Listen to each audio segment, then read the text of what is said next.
Hi everyone. After this short video, we will start with the peak season of travel tech.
When talking about building engagement and excitement through virtual experiences, the finest platform out there, Virtual Console, offers an unmatched solution. A do-it-for-you platform, Virtual Console offers an end-to-end tech solution that enables our clients to create personalized and custom events in just 48 hours. While the platform remains easy to use and navigate, assistance and support is available at every step to create a seamless experience. Not only is the platform scalable, varying participant sizes, it has proven to be cost-efficient. Let's explore the various features that Virtual Console has to offer. The attendees log in using an email ID or mobile number and enter the lobby area, which has event and partner branding, along with various speaker profiles and agenda for the event. Public and one-on-one chat functionalities, along with breakout rooms, enable attendee interaction.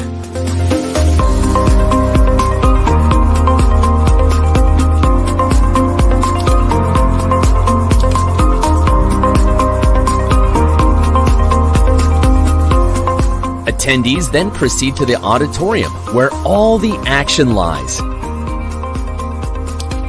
And the Expo Center offers partners their booths with networking and lead generation opportunities. Attendees can see glimpses of the event in the gallery. Virtual Console offers in-depth event analytics to ascertain and track the attendee touchpoints, time spent across various functions, and beyond. Let us have a look at something Virtual Console recently put together for one of our clients with over 3,000 attendees.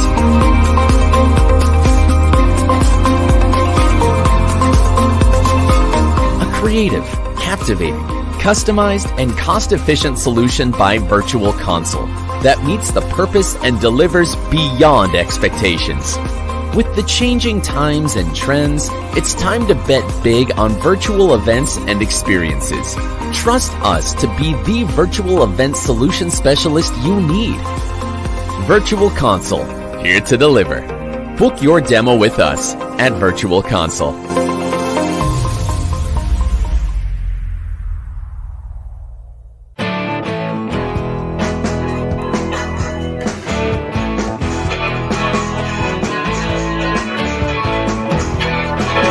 Hey Avril, can you hear me?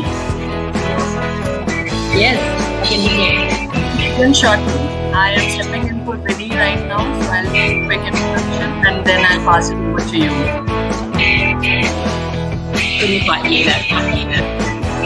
Alright, all the best.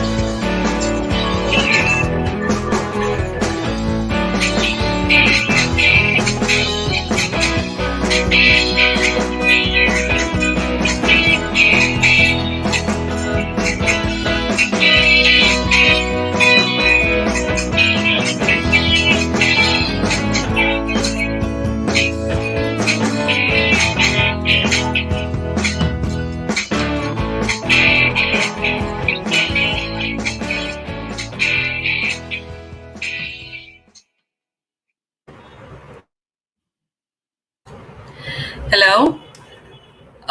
Good morning, good afternoon, good evening, wherever you're based. Welcome to Travel Tech Asia Pacific 2nd edition. It's the first day of the pitch sessions, and I am your host for today. I am stepping in for Vinicius Giraldo, who's the founder and mastermind behind Travel Tech, which is one of the biggest online conferences and events, educational event that is happening globally currently. The aim of Travel Tech, as we all know, is to assist and guide hotels on how to adjust their demands and operations to regain profitability, no matter how the COVID-19 pandemic affects demand.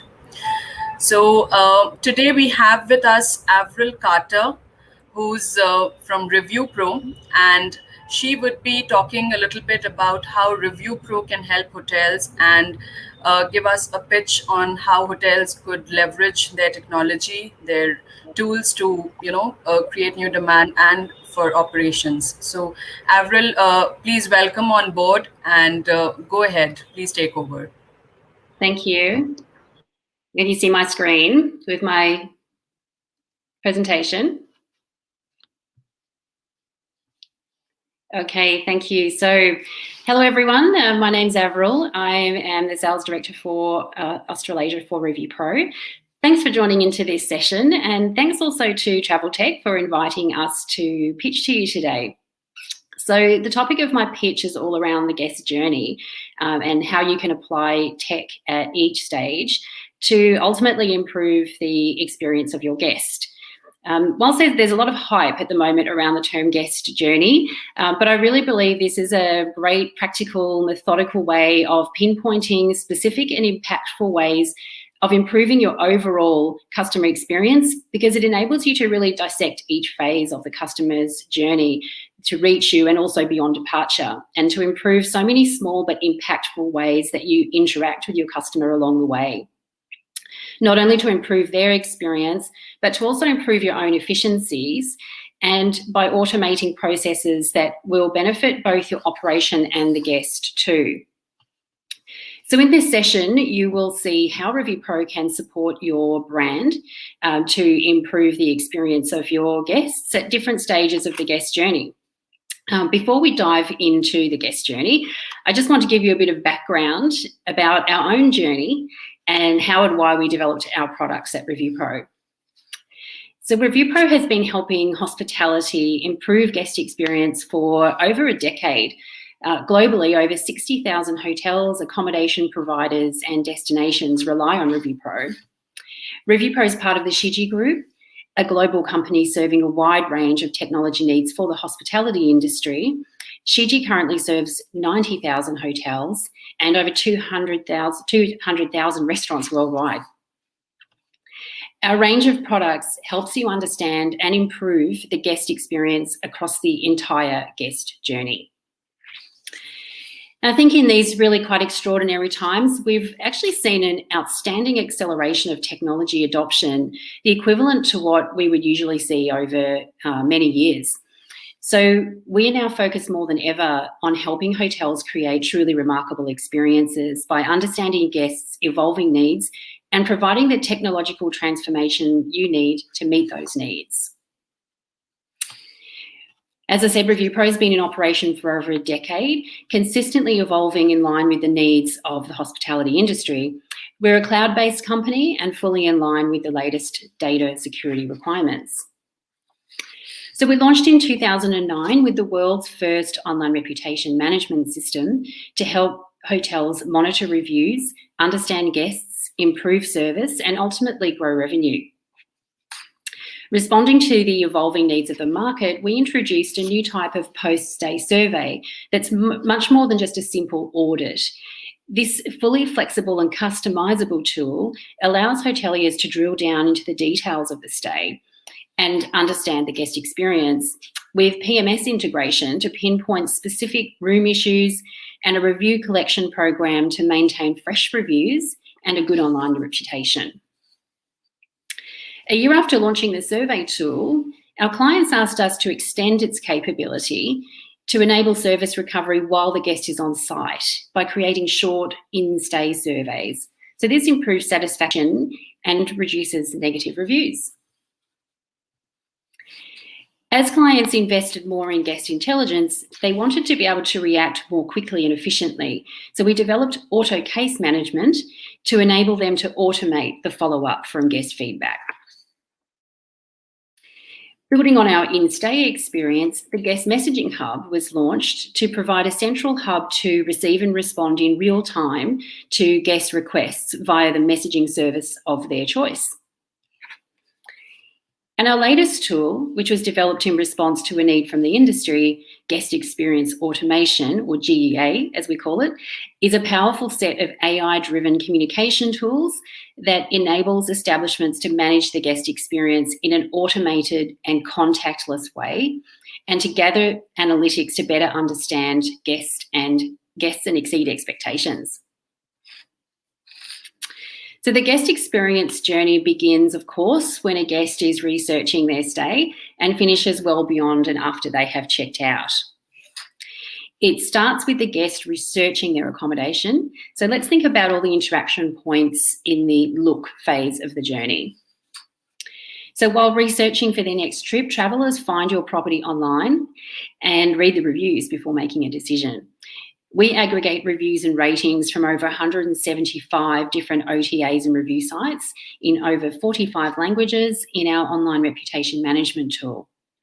You can even use the publish review feature to share some of your favourite reviews on your own website. And this provides transparency, useful content in multiple languages, and increases conversion. The experience at your property, especially how any negative issues have been handled, will be visible in the reviews that previous guests have left. We have seen that reviews are now more important than ever, with the prospective travellers seeking super fresh, really first-hand experience feedback and reassurance around what they can expect as conditions are constantly changing. They know, will the delivery of your product and service. They really need to know what to expect when they come in these changing times.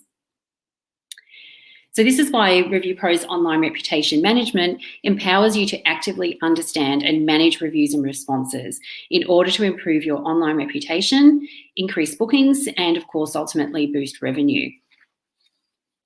So what about your website in the look phase? Today, many guests actually turn to your website as the source of truth. When a potential or existing guest lands on your website, do you have the staffing capacity to ensure that guests get the information that they need, no matter what time of the day they ask or what language they ask in? Offering a message option on your website has become more or less an expectation now and is seen as a convenient and preferred method to gain quick answers to simple questions. If the information your prospective guest is seeking is not visible and there's no quick way to message, it's likely that they might start looking for an alternative. Our Guest Experience Automation, or GEA solution, allows guests to message your hotel and be answered immediately via an AI-driven chatbot. For any requests that it cannot deal with, it will escalate to your team in real time. So the book stage is where you can really optimize your revenue strategy. When the guest has decided on their next stay, the chatbot can guide them through the process, ensuring that the booking remains on your website. The GEA bot understands natural human speech and will be able to pick up the information needed to book correctly from within a conversation. Communicating with the guest before arrival is a crucial moment in the guest journey. This is when they will further form opinions about your brand and build expectations about their upcoming stay. The pre-stay communication experience will be the basis of your guests' expectations and will form part of their overall experience of their stay with you. Imagine how you could use this opportunity to really impact and improve their experience. For that, you will need some technical and automated tools to support this process. Guests need constant, easy access to hotel information in the pre-stay phase. Today, we are used to getting the information just when we need it and we need it, the information that we need and also when we need it by just pulling it directly from the cloud. So they're expecting that from you as well. Using our GEA solution, your guests can also reach out to you at any time using their favourite messaging app or the hotel website to get the pre-stay information that they need, whether that's about COVID-19 protocols or simple questions like, how do I get to the hotel from the airport? You may think, and many people say this, but we have all that information on our website, or we have all that information in our communication, our confirmation email that we send. But remember that now we are used to having such immediate access to information, we expect to be able to ask at any time and retrieve the information then. So if you think about how many of us now don't even print out our airline tickets when we travel. So think about that and how your confirmation email may be sitting at home or inside someone's computer. So what about ways that you could initiate your own interactions? The guest experience automation product also allows you to proactively contact the guests before they arrive and ensure that both you and the guest get the information needed to exceed their expectations. This can be by multiple messaging services like WhatsApp, SMS, as well as email. Something else that we have observed recently that provides a great opportunity to interact and impact your experience is using surveys for market research. When the landscape is changing fast and constantly, guest feedback can guide you in making the right capital expenditure decisions. When you need data on specific aspects like, say, COVID-19 measures or understanding the new guest expectations or the satisfaction of your loyalty guests, say, one-off surveys are a really great tool. We've seen some great success stories of customers using these one-time surveys, using their existing ReviewPro solution to gain really valuable feedback to help guide product and service plans as expectations and outside influences just continue to change constantly. So what about during the experience? In-stay communication allows you to exceed expectations, of course, while the guest is on property and during their stay. The GEA solution also allows you to have constant contactless communication channel with your guests throughout their stay.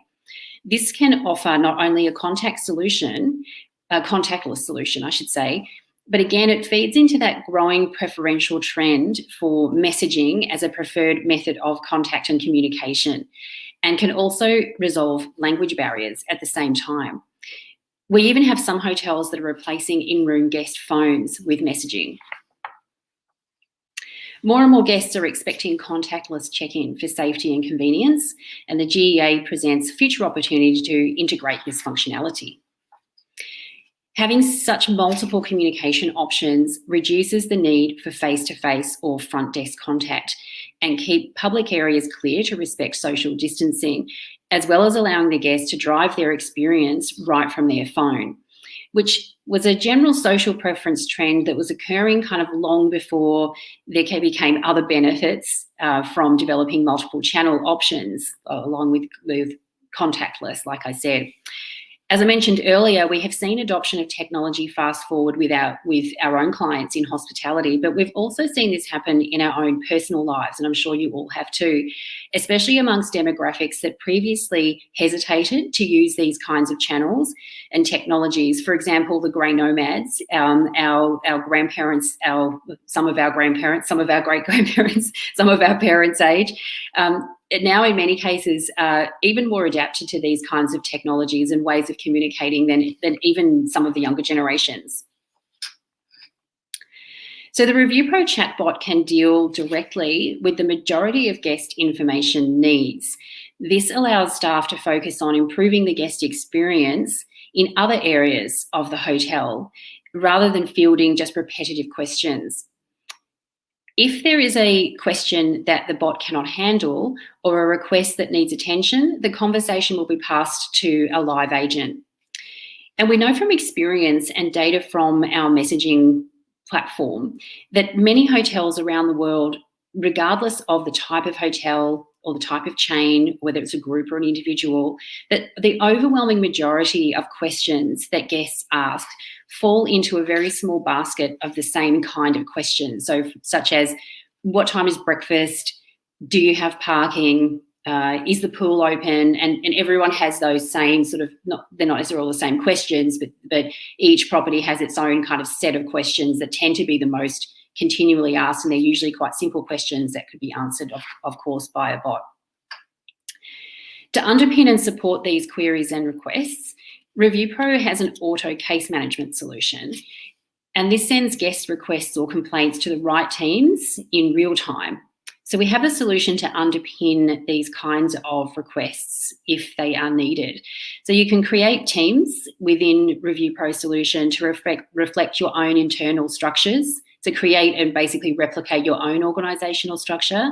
You can add rules and parameters to things like resolution time. You can view staff performance. You can view the chatbot performance, all of which help, of course, to support correct management response strategies and your own business goals. This is where we can really see how adopting tech and also the combination of tech and automation can really drive efficiency while simultaneously, of course, what we want to do is improve the guest experience. So check in with your guests before they check in through an in-stay survey, if you don't already. By capturing issues while the guest is still on property, you can many times turn negative experiences into positive ones. Ultimately, of course, avoid bad reviews, get better reviews, and increase loyalty.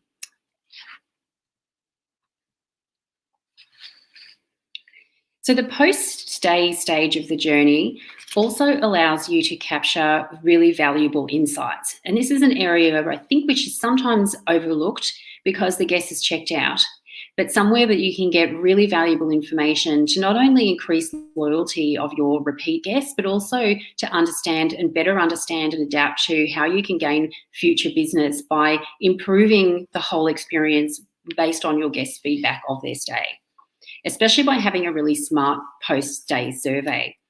So after your guests leave, follow up with a post-stay survey or a post-departure survey to help understand their experience. Post-stay surveys can be sent to specific guest segments even, and filtered according to your PMS parameters like room type, etc., to enable you to gather specific data points and identify service or product issues. So this new generation of guest surveys that ReviewPro operates provide an opportunity to gain really rich data about your guests, not just from an audit and asking questions, but by having those combination of filters that come from your PMS. So you've got a really good combination of guest feedback and details and demographics about the guests that completed that survey. And it helps you, of course, ultimately make really informed, practical decisions based on demographic feedback. So it's not just based on this is what our guest said overall, this is what specific guests from this market or that booked with us via this means, or that is from this particular corporate account or stayed in this certain room type or even stayed in this certain room number has given us this feedback. And likewise, I mentioned before, you can also use those to show and hide questions in the survey to make the survey a much better experience overall for the guest to complete as well. So you can show and hide certain questions. So for example, if you have a loyalty program and you want to ask a question specifically only to loyalty guests, you can just show that question based on the PMS filter that says, tick, yes, this is a loyalty guest. You can just show that question. So it makes it a much better experience overall, at both ends. Really good example of this is we had a hotel that identified through their guest survey PMS filters that one of their key corporate clients, they happened to be in LinkedIn, were not satisfied overall when they dug down a little bit deeper into the survey responses just from this particular corporate client, because they can do that easily through ReviewPro. They weren't satisfied with the lack of co-working space in the public areas of the hotels. This is something that was really particular to this company, and actually, as the hotel discovered, something quite particular to this whole industry, the fintech industry. So they were able to acknowledge this, and we were able to build this into their future capital expenditure program, into their budgets. And then they could go back to their corporate client, show that they'd addressed it and made changes. And then it also opened up other business opportunities because it gave them something to talk about with those particular corporate companies that fit that same mold. So other fintech companies that perhaps in the past they'd missed out on getting business from, it opened up the door for them to go back and speak to them about something that they'd done that was really particular, that addressed the specific needs and experiences of that particular type of client. So this is like a really real experience. That's just one example of how we see hotels using this really great technology to look much more deeply into their guest surveys. So as I said, so later you can use the PMS filters so you can get deeper insights into the nitty-gritty. And you can also do this with things like your room number. So, for example, we easily see and capture which of our room numbers are producing the better satisfaction level based on our guest survey. So we can see in this case, we've got Mr. Room 102 and 103 producing really well. 104 is not happy. So this helps us, again, prioritise in terms of revenue. It helps set revenue strategies. It helps set capital expenditure, maybe soft refurbs. It helps prioritise where we need to make changes to improve based on the exact responses from our guests. So also we want to encourage guests to leave reviews with the review collection functionality that you can include in the guest survey, making sure that you have fresh verified reviews on the top review sites and OTAs. Positive reviews can boost your online reputation, of course, and drive future bookings. Whether the reviews are positive or negative, they all provide really valuable feedback to help you understand your guest experience, and also can help set expectations for others as well. And then all the guest feedback is processed and is put into our powerful semantic analysis technology, which identifies the categories and concepts that your guests like and dislike the most. And this goes across 17 languages so that you can make really good data-driven operational and service improvements based on what your guests have said across all different layers of reviews and also across your surveys too, all combined. A thoughtful management response goes a long way to boosting guest satisfaction, even if the experiences were not 100% positive. So responding can be done rapidly and directly from the ReviewPro platform. So this is another way to automate and use technology to help with efficiency around guest feedback. And to supercharge your investment with the least staff disruption, you can integrate your platform with many of the leading tools that you may already be using and embedded into your processes. So this pretty much brings us to the end of the pitch.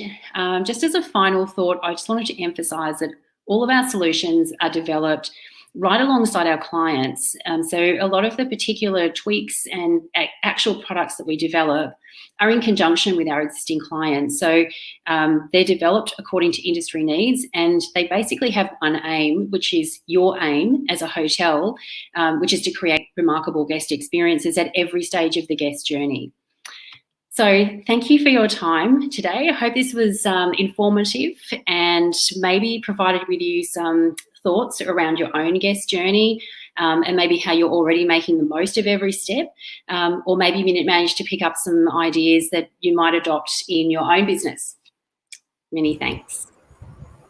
Thank you so much, Avril. That was really very, very insightful, and I'm sure all our viewers must have understood a lot more about ReviewPro and how they could impact their guest journey. So really, thank you so very much. Thanks very much, Neha. Thank you. So our next presenter today is Mr. Dhruv Davar from Virtual Console. Hey, Dhruv, welcome. Hi, Neha, how are you? Very well, thank you. How about you? Very, very good. Great. So you're based out of India or Singapore, or? So we're based out of Singapore. I'm currently in India, and right. but the company Virtual Console is based out of Singapore, and we're catering to clients all over the world. Lovely. So Virtual Console, what I understand, is an event platform technology that hotels can use to organize events. Yes. So I will pass it on to you, Dhruv, to explain a little more about, what Virtual Console is and how the industry can leverage it, benefit out of it. So the platform is all yours. Thank you so much. Sure.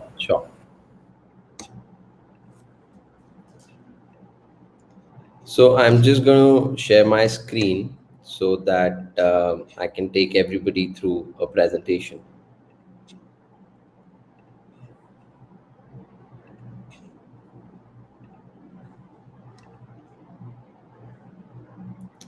So I'm not sure, it's not To aligned. show your screen, just on the bottom of the screen, you have share. I have clicked that. Yes, I have clicked that. Let me try doing that. All right. Can everybody see my screen now? Yes. All right. So I'm just gonna take everybody through our journey. So I'm just gonna start with our founding story. What's been our journey so far? What do our clients have to say about us? Why virtual console? And then I'm gonna quickly take everybody through a product demo. So we have a very interesting founding story. So last year, March 2020. So I'm an event manager. I've been a part of the live industry for about more than a decade now. And last year, in the March first week, we had finished a very big event, and we were rejoicing. We were celebrating, the event and the success. And by the fourth week, we get a call, and and one of our clients is like, "Hey, we would want to do a virtual event, and we want these features, and we want to add so many things to the event." And we're like, "Okay." So we started working on that, and we started realizing that the ecosystem around us wasn't ready. So we had a lot of clients who wanted to do these events, and what we started realizing was that there were these platforms available, the virtual platforms that were available, but some were not customized enough to cater to the needs. A lot of them were offered by software players who did not understand how events worked. This led to a lot of problems. So between April and July, we tried to do various events, but the rate of success wasn't as good as we would have liked it to be. So what happens is that in August, I think that, okay, you know what, I'm going to take the matters in my own hands. And which is where I approached who's now my co-founder, Mr. Akhil. So he was actually I met him at a mentor session. He was conducting a mentor session for some of our CEOs. And I approached him and I said, "Hey, I have this idea. Would you like to mentor me?" He said, "I'd like to jump on board as a co-founder." And together we formed Virtual Console, which is an end-to-end event tech SaaS platform where you can host your virtual and hybrid events. So this beauty of the platform is that we are a DIFI platform. So when I say DIFI, what I basically mean is that we do it for you. So there are a lot of platforms out there in the market who are a DIY platform, which basically means that you will have an access to the platform, but you have to set up your own event from end to end. Whereas at Virtual Console, we will set up the event for you. So all we need is your direction, the creatives that you want on the platform, and we're good to go. We will set you up in less than 48 hours.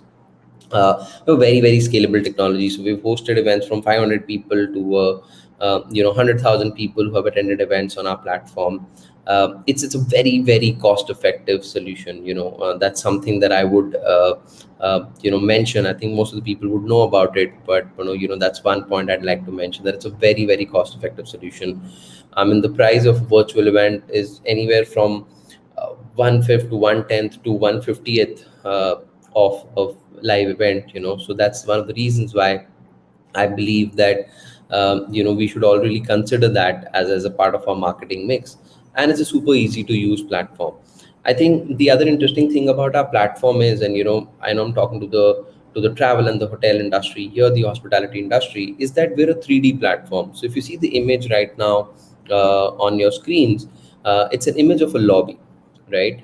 So that's a 3D lobby. So we could actually convert your hotel's lobby into a virtual lobby and host events there. So you will feel as if you're a part of, the audience will feel that they're actually a part of that hotel when they're walking in. And we could actually turn your ballroom into an auditorium, and I'm going to take you through it when I show you the demo.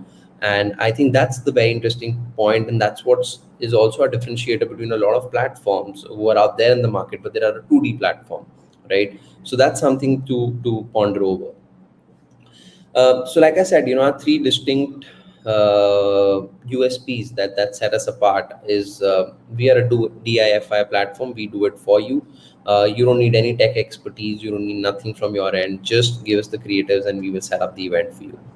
The second thing is that we will set you up in less than 48 hours. So that's another strong point that we have, that start to finish less than 48 hours, and we're good to go.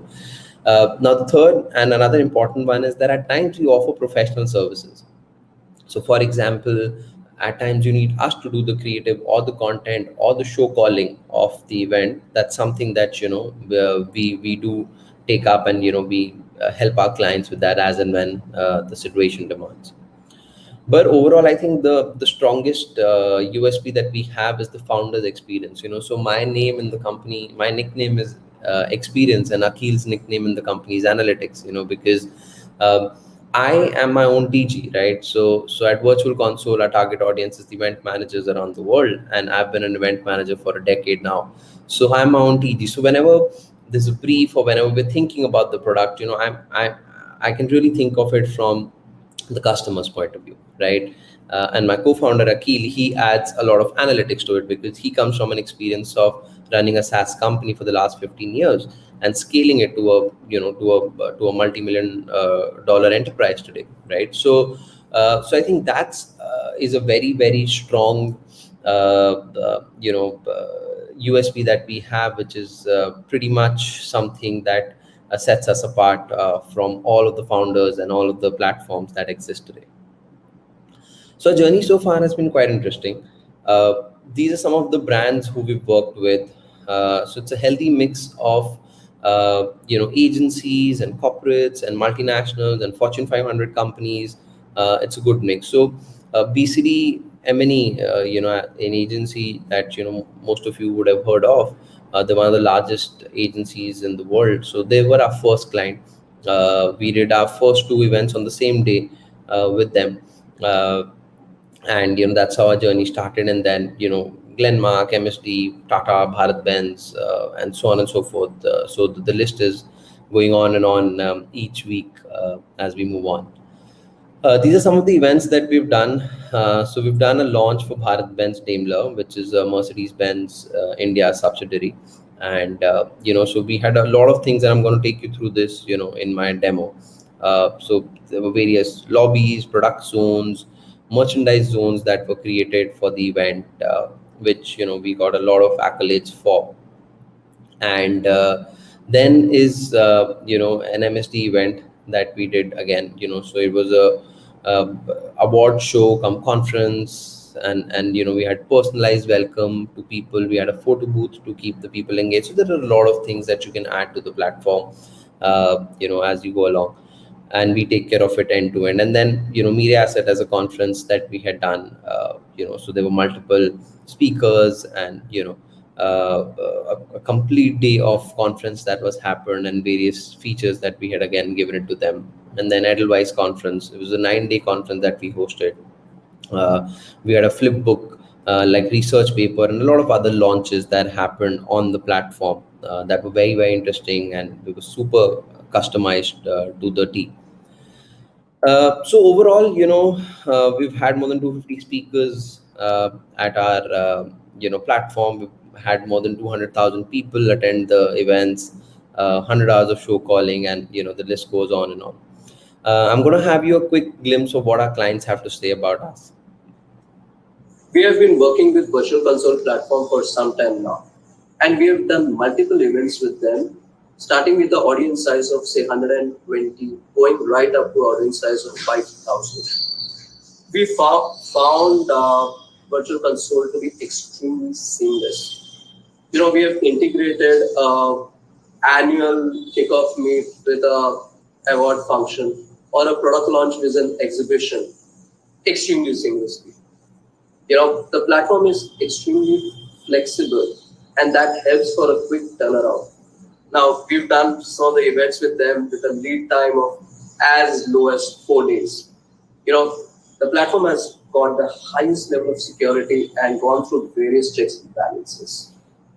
It's a wonderful platform to use, and most important, I think the team in Virtual Console is extremely cooperative, and they understand the business so very well. Thank you. We have been working. Hi, this is Sapna from Edelweiss.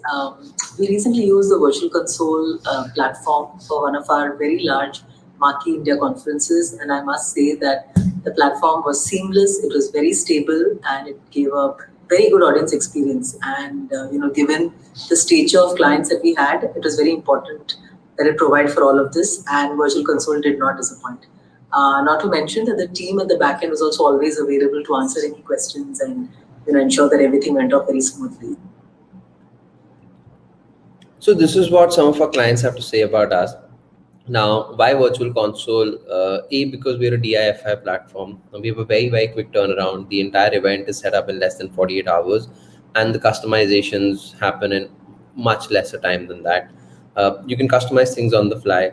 We're one of the most secure platforms in terms of safety and certifications and a lot of other things.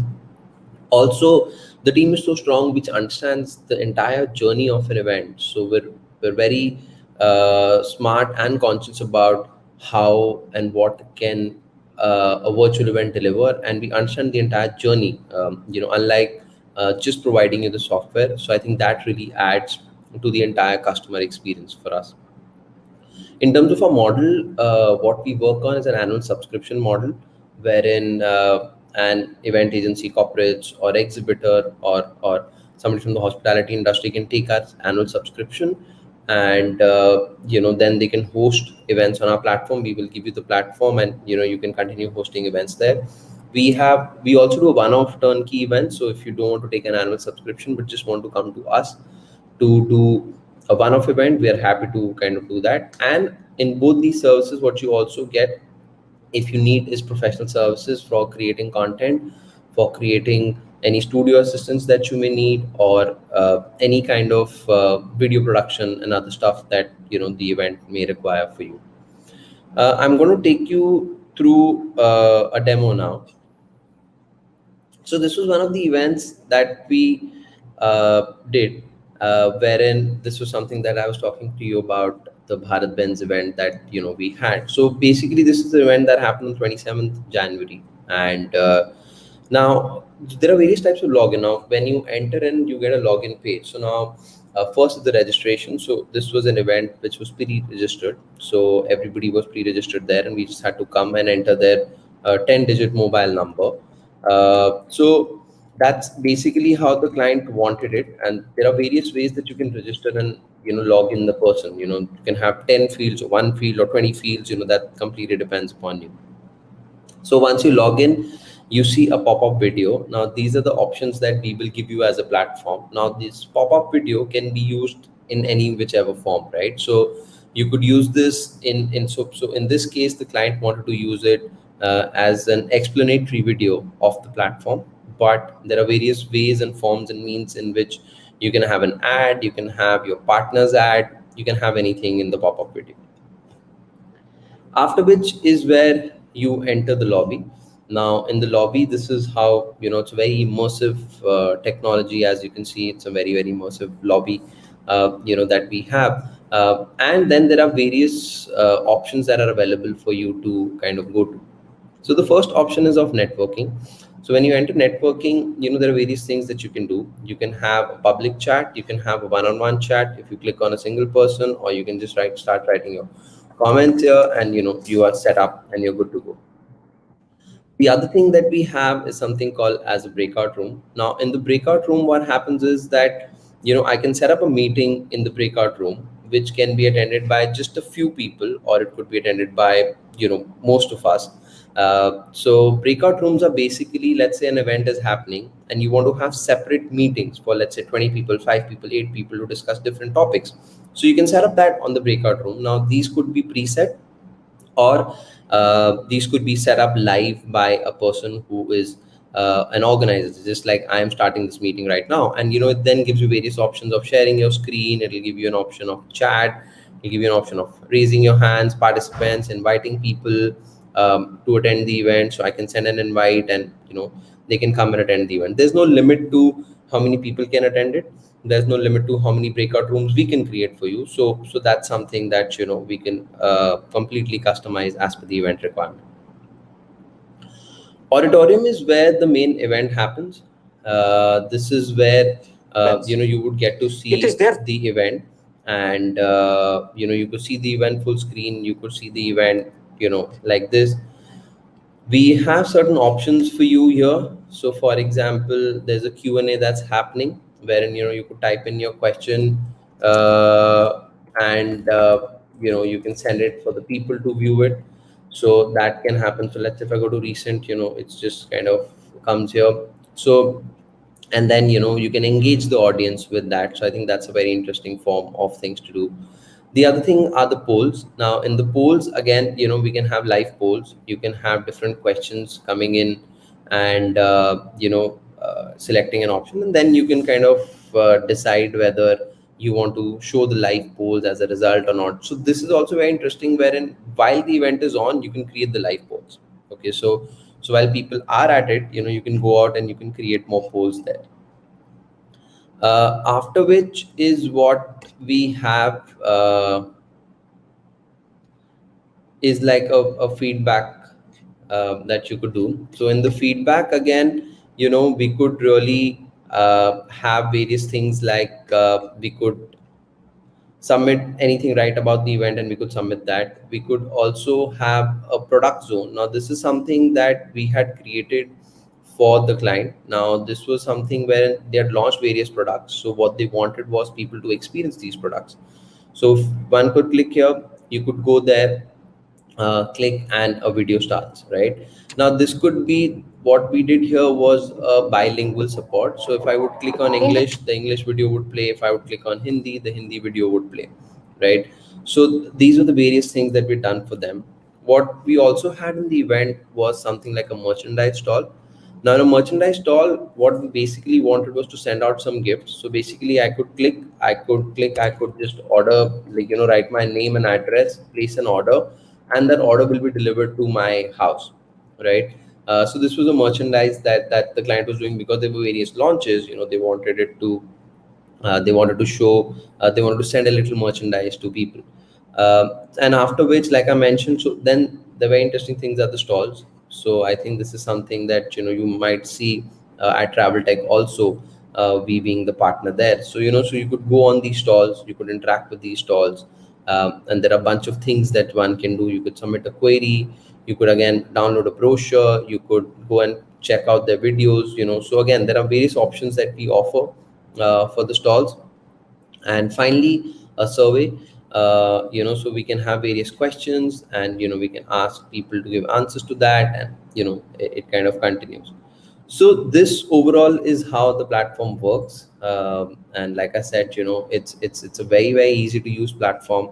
It's something that we set up for you, and it is a 3D platform, so we can make it very, very immersive for your audience. And we completely can customize it. No two events look the same on our platform. So this entire lobby can be anything. It could be completely a creative, you could actually create a plane, or you could create an outdoor setting. We've done it all. So so any of that is possible on our platform, and we would help you set it up for you. So yeah, so that brings me to the end of it. I hope this was helpful, and happy to answer if there are any questions. Hello, Dhruv. At the moment, we don't have any questions for the public. So I would like to thank you so much for the presentation. Also, thank you for Virtual Console, be one of our sponsors, as everybody's seeing on the screen. If you go to traveltech.space, you can access our virtual stand, and you can access the 3D fair and see how it works directly. Dhruv, thank you so much. I'm going to add right now Marcelo for Personal to Travel, a DMS platform. Thank you, Dhruv. Thanks a lot. Thank you so much. Welcome. Dear Marcelo, welcome. Hi. Marcelo is the CEO and founder of Personal to Travel, a DMS, Destination Management System. So he will present one of the best solutions in the world, based even in psychological stuff, but I don't explain. It's up to him right now. So I leave you with Marcelo. Thank you, Marcelo, to be here. Be always welcome. You can share your screen on the bottom, and just with the plus, you share your screen. Thank you. Perfect. I'm just here to come to share my screen. Okay. And now we can see your screen. Okay, perfect.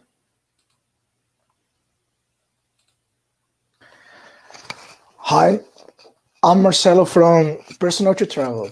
And in Personal to Travel, we are born to revolutionize the way the travel industry interacts and sells, creating a personalized omnichannel journey for travelers. We help travel destinations to receive tourists with a great degree of health security, provide a better experience, and create the best travel journey for them. We also empower SMAs through our hyper-personalization solutions. There are also a powerful information too for smart destinations. We also help travel industry companies to know better the travelers and what they want, interacting with them in a personalized way and selling more and better. We are building a personalized platform that covers all the travel cycle and all the travelers' touch points. It means it passes through the marketing, sales, and the interactions. It will be the travel personalization one solution platform that will cover the entire travel cycle. Well, one of the big changes and trends in the travel nowadays is the migration from the traditional travel profile to the travelers, traditional tourist profiles to the travelers profiles. And travelers normally has 4 drivings when they're thinking about their trips. The first one, they want a deep immersion in the destinations and the local culture. They want to have unique experience that connect them with their patients. Like, I'm a foodie and I love history.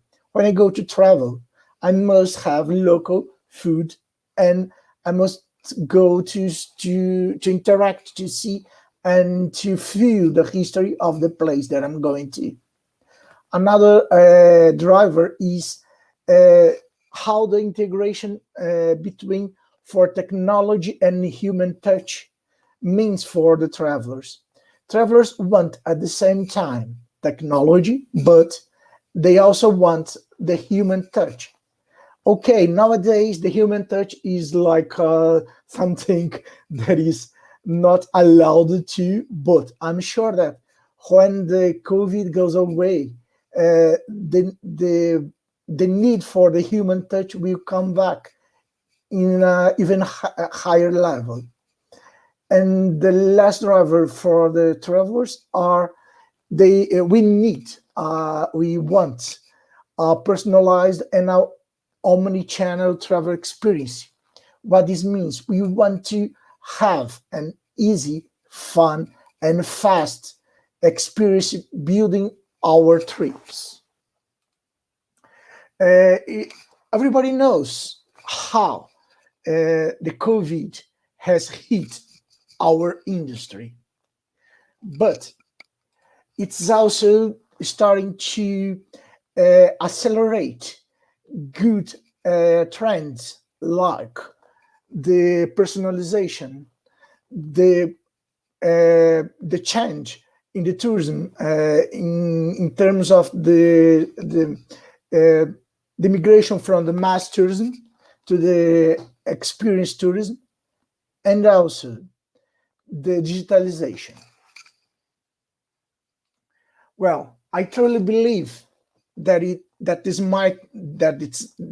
nightmare that we are living now will pass soon, and that we have a huge opportunity to retake and rebuild the travel industry in a stronger, more agile and efficient way.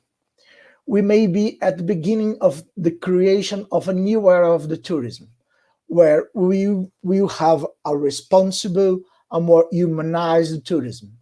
It will be the tourism 4.0 age.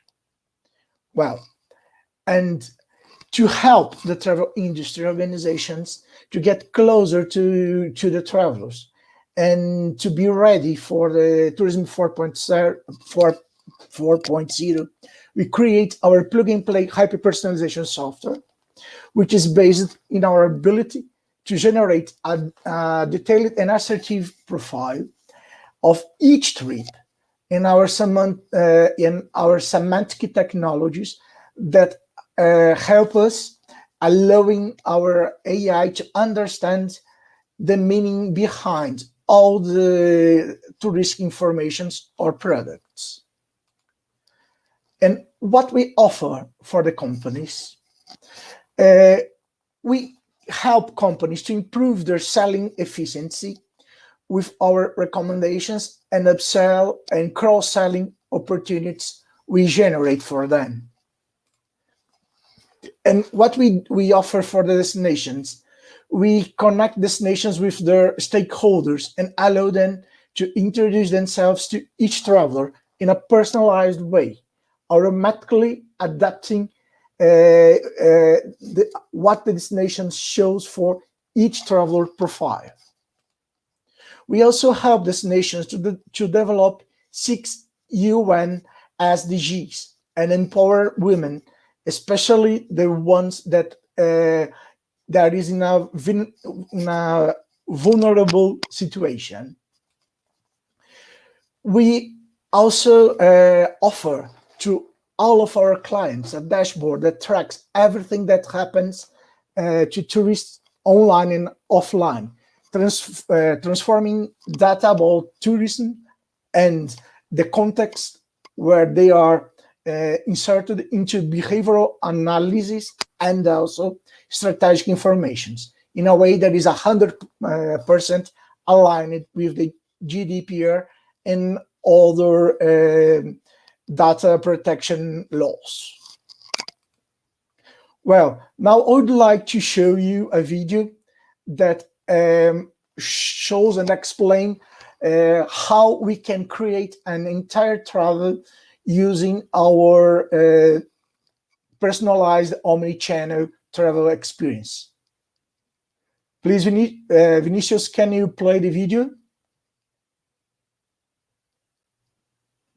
Marcelo in Kenya want to go to a romantic trip to Europe. They want to start. Just 1 second, please. Going to Valencia, Madrid, and Barcelona, but they are open to receive recommendations about other cities in Spain and all around Europe. Let's start their personalized omnichannel travel journey.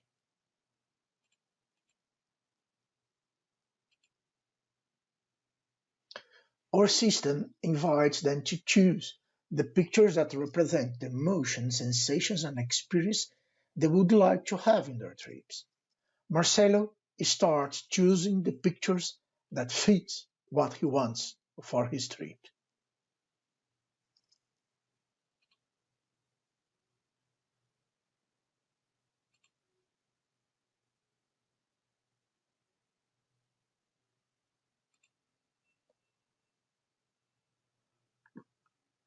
Then Kenya and also select the pictures that represent what she wants to do in her trip.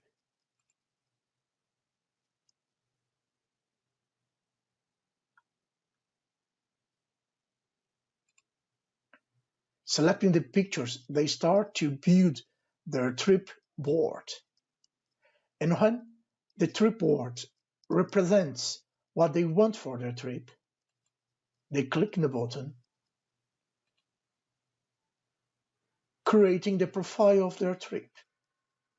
The profile of their trip is based in the Carl Jung archetype that is known as the best way to describe the human personality.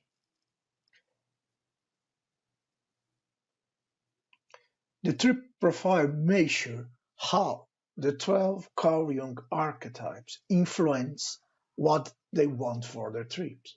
Marcelo in Kenya starts seeing what is each one of the most important archetypes of their trip, reading more information about the archetypes, like the mood, the core desire, the cause, the strategy, the talent, other names they are known, and interests of their trips.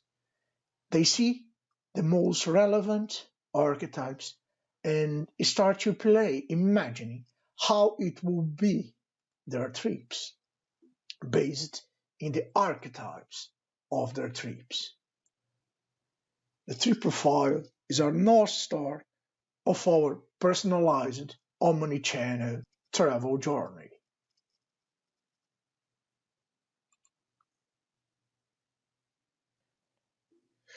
Marcelo in Kenya personalized travel experience start in our recommendation screen, where they can see all the different kinds of travel information and product categories like the cities, the packages, the attractions, the activities, events, gastronomy and nightlife, and a lot of other information that is available about their destinations. In the first layer, they can see the cities our intelligence recommends for them based in their travel profiles, ordered according to the relevance the cities has to their profile.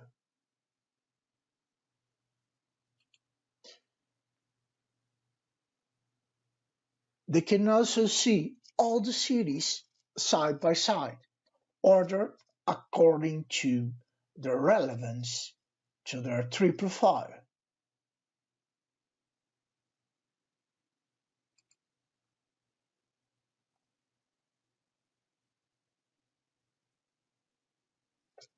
In the map, you can see the geolocation of all the cities recommended by our intelligence, where the pins represent the order of relevance of each one of them, starting with the cities that Marcelo in Kenya has already selected as the cities that they want to go.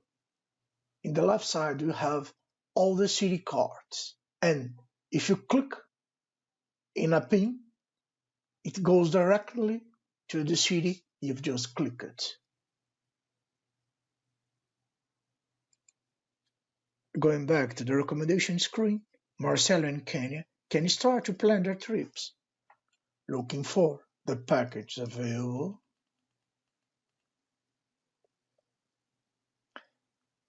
the attractions in the selected cities.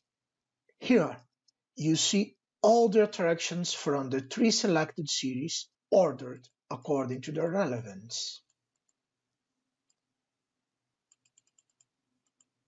But let's suppose that Marcelo in Kenya wants to plan city by city, so they can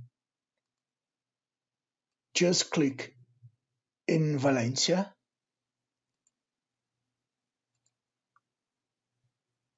and the system you just recommend what is directly related to Valencia, like the packages that cover Valencia, the attractions that is in Valencia, the guided activities, the events, and the gastronomy and nightlife spots.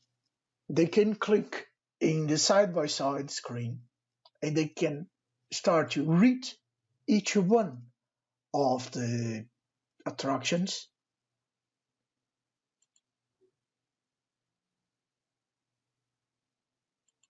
and they can start to select the attractions that fits better what they want for their trip.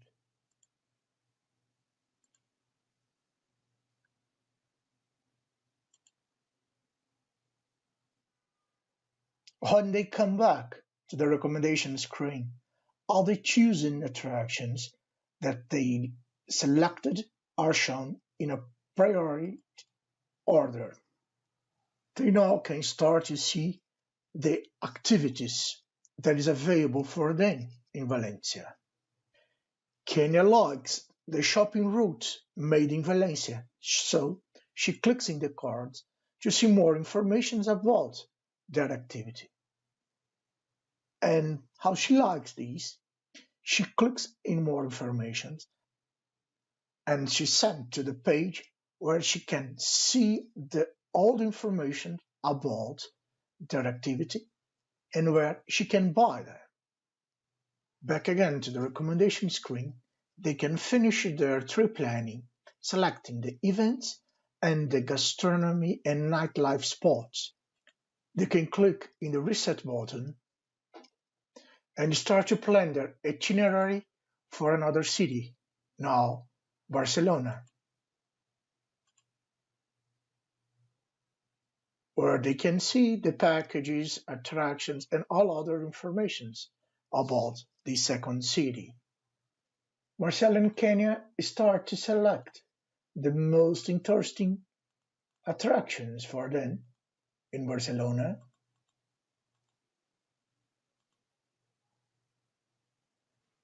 and do the same for Madrid.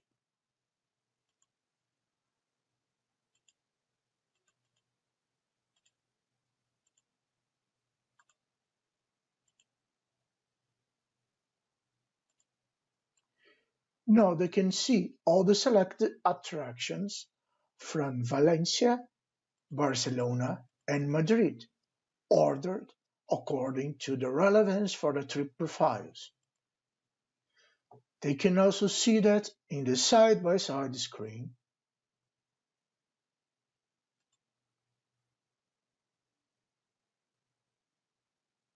or in the map.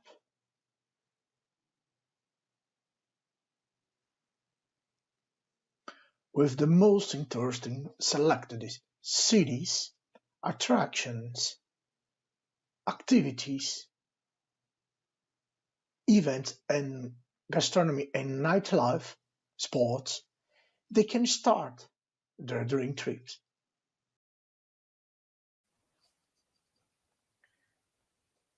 Okay, I think I can share again my screen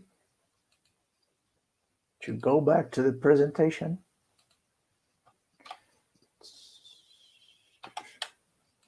Well, here is just a demo of what the hyper-personalization technology can do for destinations or a company, creating a completely personalized omni-channel travel journey.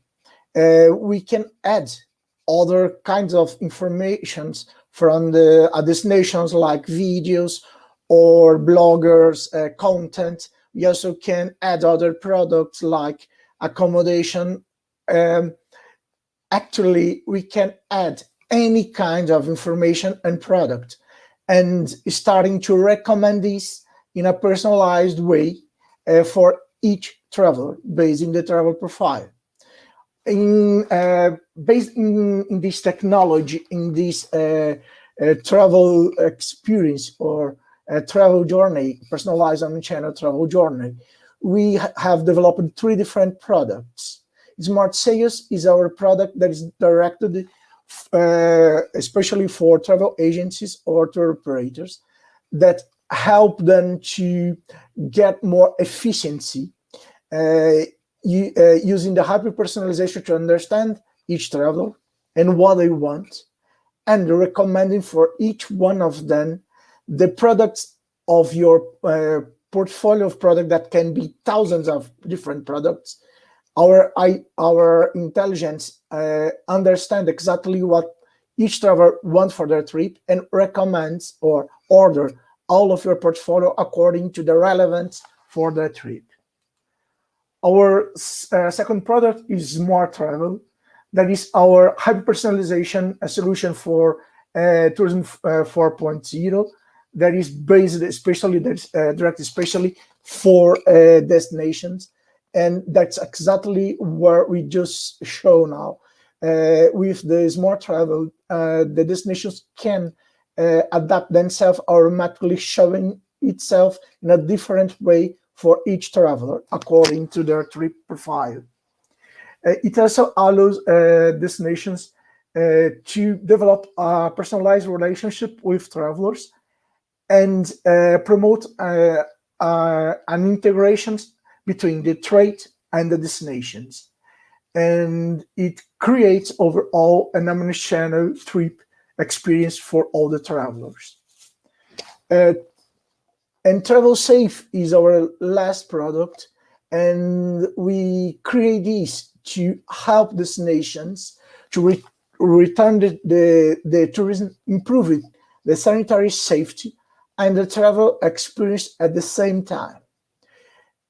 We put together the hyper-personalization with overcrowding heat map to help the destinations to have the best solutions to recover the tourism. In this solution, the travelers build their itinerary, and our intelligence is monitor all the time what is happening in the destinations and all the points of interest according to the overcrowding.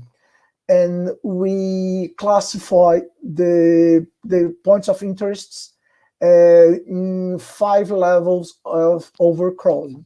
And when we saw that a point of interest that is in the plan or in the itinerary of a traveler start to have a high risk, we recommend alternatives for them. And these alternatives recommendations are based in what are they select or supposed to be going, and also in their trip profile.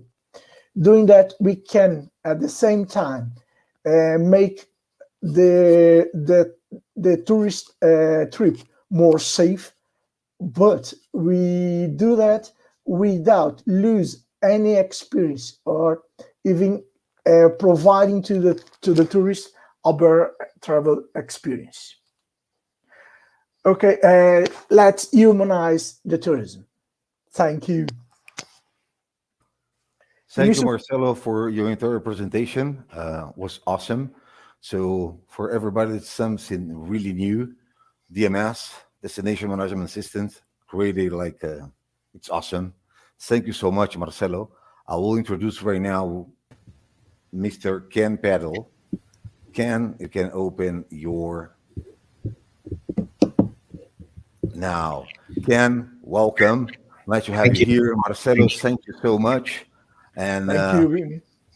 We see you in the next Travel Tech in Latin. Thank you, my friend. Cheers. Cheers. Bye-bye. Bye-bye. Hello, everyone. Right now we have Ken Patel, CEO and founder of EV-Human, one of the best solutions integrated for hospitality worldwide, based in Georgia, if I'm not wrong. So yes, I will let Ken explain and introduce himself and share the screen and start the presentation. Ken, welcome to Travel Tech Asia Pacific. Thank you, man. It's all yours. Thank you for having me. Thank you for having me. It's a pleasure to be here. I'm excited. Obviously, let's begin the technology revolution starting today here with EV-Human, the human experience. I just want to take everybody through this journey right now and explain to what really EV-Human is, and how everything got started and how we even got here. So let me take everybody to this exceptional journey that we have. So EV-Human is brought by EV Hotel Group. It is what we call our tagline, the human experience. It is the world's first ever all-in-one software in hospitality for the employees and the guest.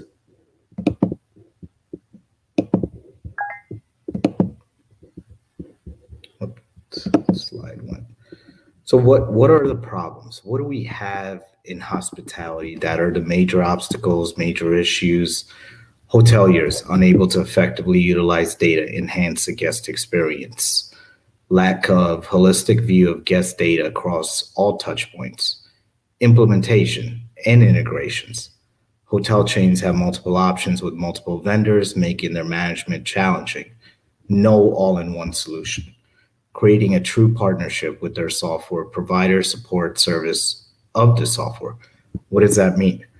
That truly means that they have 7 softwares, 7 vendors, 7 support calls. Flexibility to provide both cloud and on-premise solutions.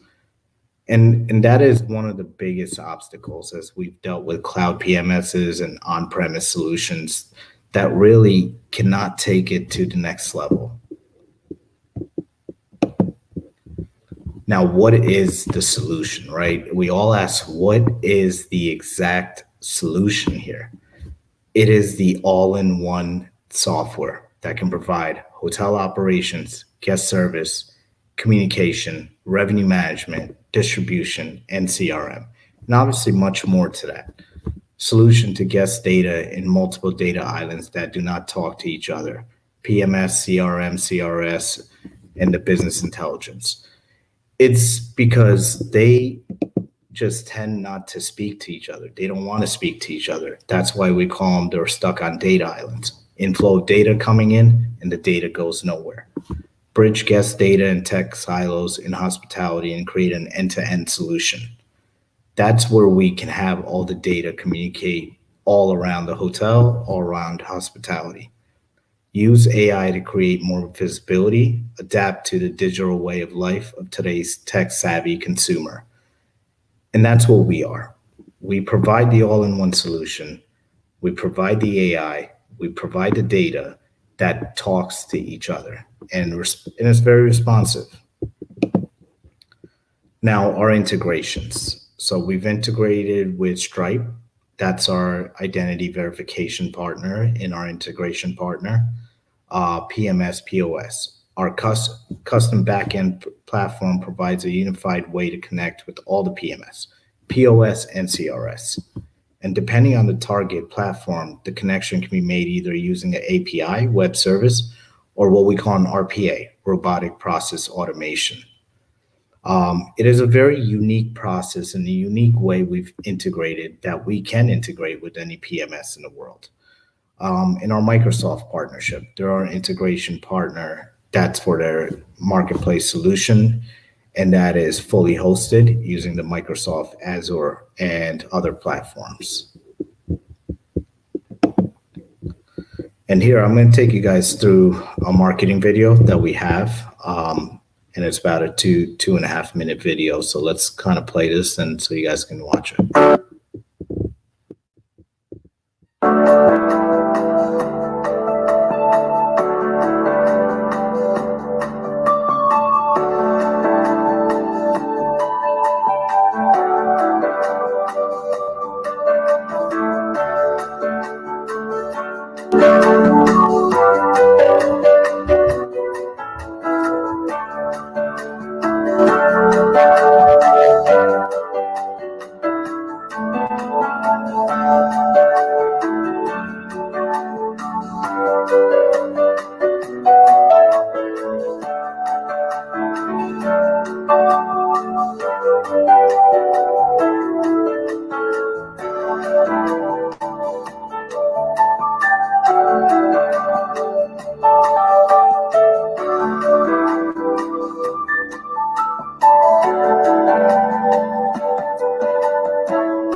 So the features of EV Human, and I wanted to kind of take everybody through what EV Human is. It is your guest experience app with your back office operations that is integrated together. That is why it's the all-in-one software. It's the world's first ever all-in-one software for hospitality.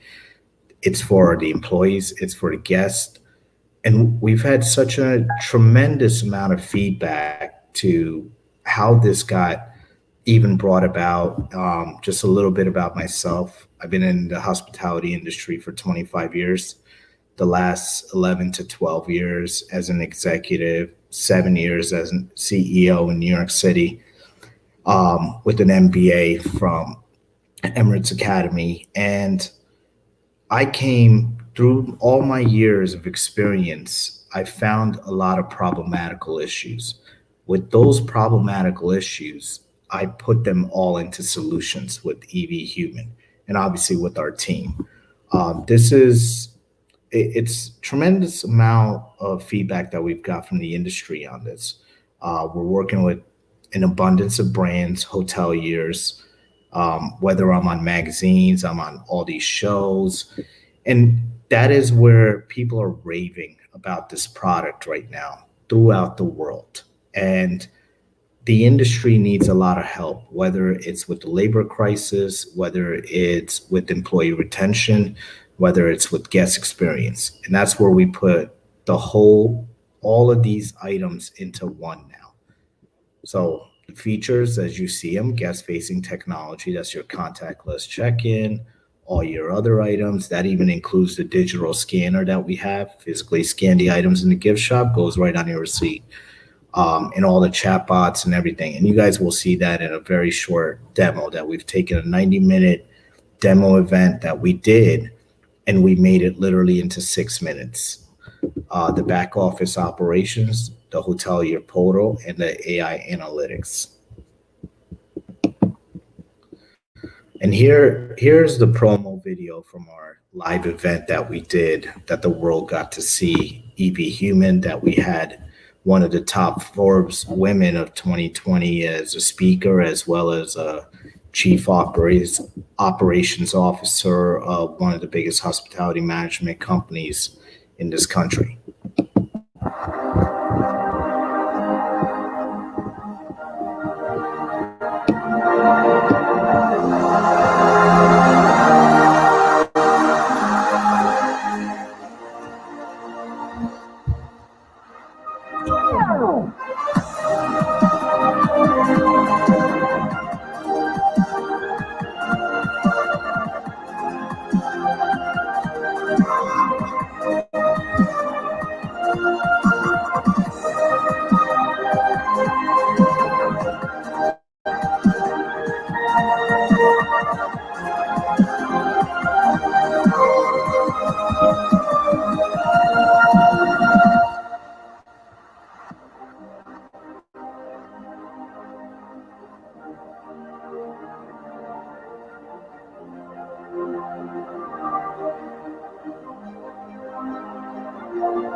So that was our live event that was conducted on the 17th of June, only a few weeks back. So big hit, huge hit. And, you know, we've been getting a lot of reaction on it that has been just probably very positive, I should say, at least. Trends, automation through AI. EV Human is a complete automation tool. From when we talk about the guest experience app, when we talk about the back end, and I'm going to go into the detailed features before we physically show you guys the demo. The contactless touch-in implementation, integrated application, the data migration, the chatbots, all in one platform. The all-in-one platform has been needed. It's not something that is very easy to create. That is why more than 10,000 people in this industry have tried to create it. They have failed. Obviously, they have failed in different ways. But how we were able to put it together, it was a very detailed format. And, you know, our whole entire team is excited about that because it's a huge accomplishment. Testimonials. These are only one of the few. I mean, right now we have probably over 100, as to say. Will Slickers, famous talk show host, The Slick Show from in the hospitality industry. He obviously calls me the Elon Musk of hospitality, like every show I'm on. So I don't know who started it, where it came from, but you know, I'm definitely not Elon Musk, but I'll take the compliment. Bart Selby's, very known person in Australia. I was on his show and he stated that I'm going to be revolutionizing the hotel industry with AI. And that is our focus. I mean, this is what we're doing. We want to revolutionize the hospitality industry in all different phases. As we have the software now, we've got the automation robots coming out in the near future as here. And then we've got other news as well. Market Scale. This is a famous magazine. They're a famous publisher, author as well. They said leveraging technology, eliminate task-driven roles. And that's our philosophy, is create a less task-driven system with more streamlined processes. And that's what we do. We don't believe in logs. We don't believe in checklists. All those things are out the window with EV Human. These are some of the article pieces that I've been on. World famous Sarah Dandashi. She was an actor with Law and Order, and then she's got her own show, Concierge, with about 180,000 followers on Instagram. So she has her own show called Say Yes to Travel. That's where I was on. And then the piece on the left is, I believe, from one of the newspapers out here in the United States. Then this is the business cover that I was featured on with a few of the Forbes women top. I believe this was a list of the top 10 Forbes women of 2020 with this magazine. And this, I think the magazine is being released this month. So I was just very humbled to be along with these powerful women. And our future steps, these were our goals and these were our deadlines, I should probably say. How did we do? I felt like we did exceptional. We launched our product on the 17th of June. Initially, it wasn't supposed to be launched till September 2021. So, you know, we were way ahead of schedule.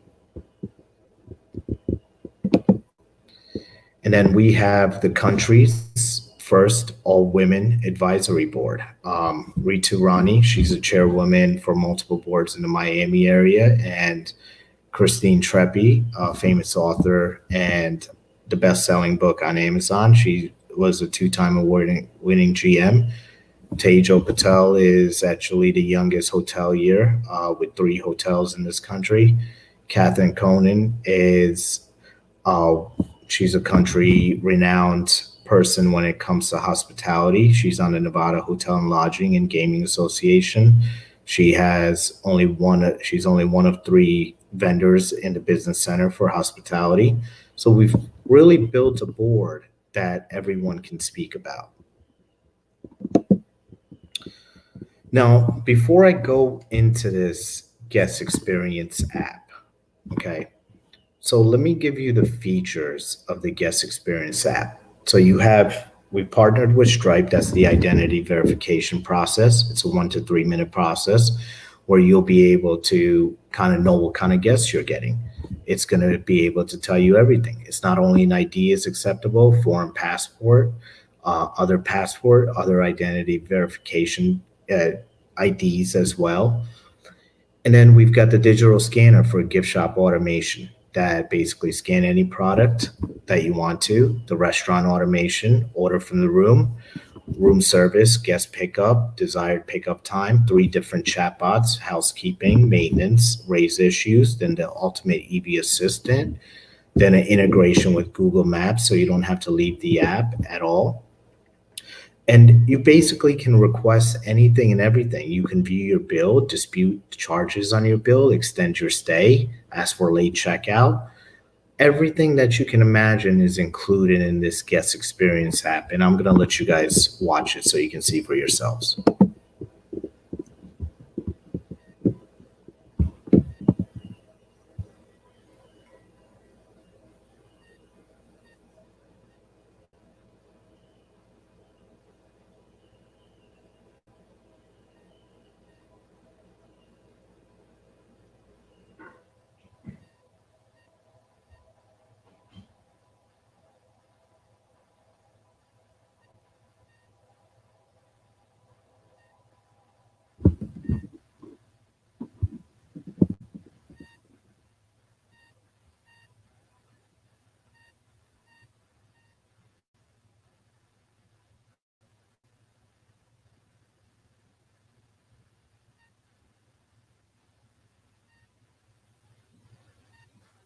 Now, this is your questionnaire, the right before you're physically checking in.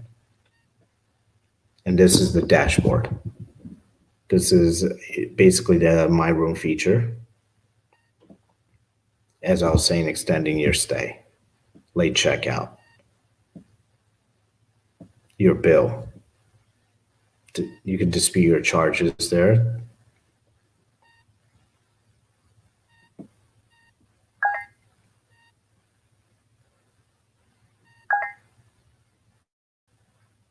Google Maps.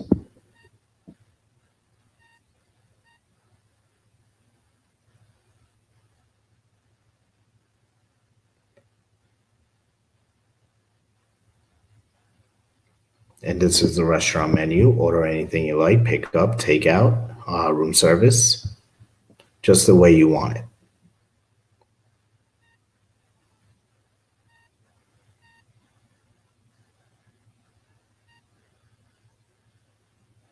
Here's the gift shop automation. You can scan it, search the product.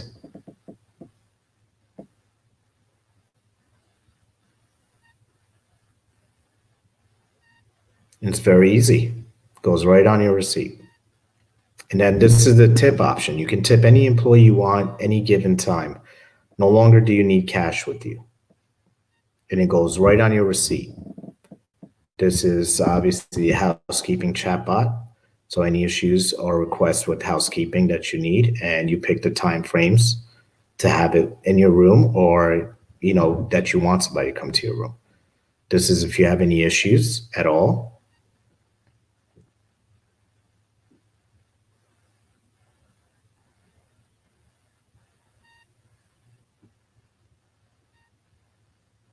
And you'll see in the middle of the dashboard, there's a little area that's for advertisement of any sort. So you could use it as a revenue stream, or you could use it for your own purpose, employee brand engagements. And then you got the D&D wake up call features as well. And then you've got the notification as well. So you'll be notified of any issues. And I shouldn't say any issues, but at any time that, there's an alert. This is the checkout survey when you check out. So you'll know from every guest how their stay went. And that's pretty much your guest experience app in 3 minutes that we did in probably about 45 minutes on a live demo event. So, and now this is actually, we're going to go ahead and take you to the back end. Okay. This is the back end. This is all your back office operations. So we've created the guest CRM that's in here, your guest feedbacks. I mean, there's so many different options, your time and labor management, the world's first contactless ordering where the hotel will never have to order anything by themselves. EV Human will do it. There's just tremendous amount of features in here that you've probably never seen revenue management. The guest CRM is a 360 view of your guests. No longer does your sales team have to ask the front desk for a sales lead. It's an automatic revenue generator. And then there's just an abundance of other features. Look, let's watch it, and then you guys can see for yourself. Here's the review management that we have right here.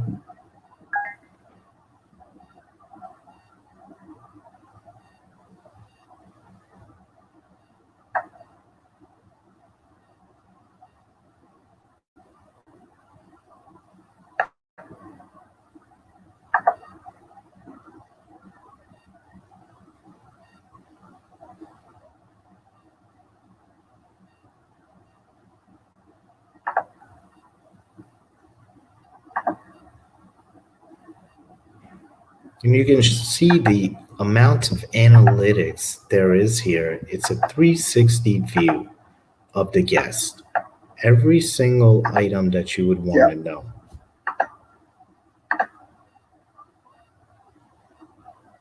Yep, I am not on your screen. Just I'm giving few screen inputs to Avril.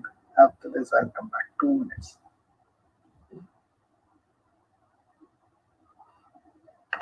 This is the work order screen, and this is kind of where you'll see the entire workflow from the front end when there's that work order and then guest makes that request. Now you're seeing it on the back end. This is the entire workflow with timestamps of the entire process. So this is also the way you can evaluate your employees and their performance.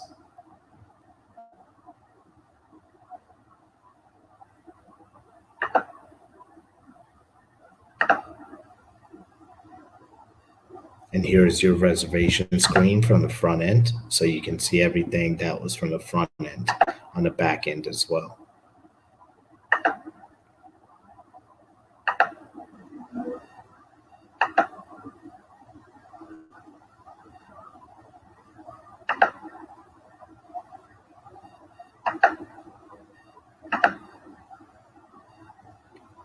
And this is the survey that we were looking at from the checkout process. So you can physically see that survey in here on the back end that every guest would be filling out and when they do check out on EV Human.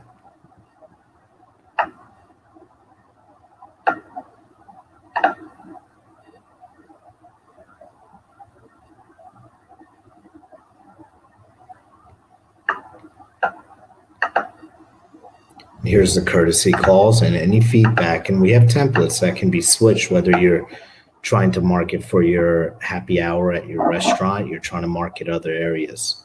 And here's the CRM. This is absolutely my favorite. This is where I know everything and anything about that guest. Whatever they want, we can have different tags. Now we know Mr. and Mrs. Smith, what they like at every single stay.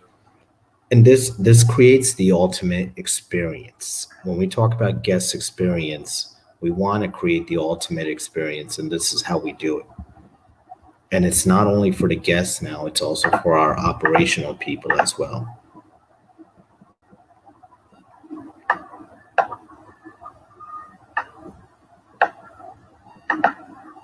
And you can see the abundance of features that we have there when we talk time and labor management, PMs, deep cleans, digitalized night audit. I mean, it's just endless. And that's why this is the all-in-one software in hospitality. There will be nothing like this for a very long time. And, you know, I mean, this is why we are actually speaking at a lot of items, going to a lot of conventions that people want us to be at, for this to be introduced to the world and for people to know as well.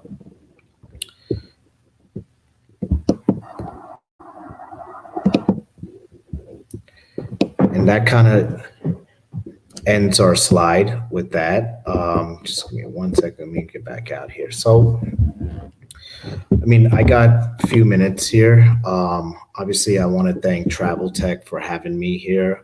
This has been a phenomenal time, phenomenal event. You know, I look forward to doing more things with Travel Tech as well. And, you know, usually I don't stay up at 2:15 in the morning to do an event, but for Travel Tech, I'm I'm more than honored to do this event. We need to say thank you to be here and to show up all the solutions that you have been created. And of course, it's not normal. We have a 1 hour difference, but don't worry. For me, it's 3:36, and I will be awake till 6 a.m. So be our guest. Yeah, We will have also Ken speaking on Latin, Spanish, and Travel Tech Latin in September with her vice president. Then we're going to have Ken on EMEA, and on March 2022, when we finish the second edition with the US and Canada, as Ken called me today and said, you want me a gift. As you're Italian, you make me a pizza.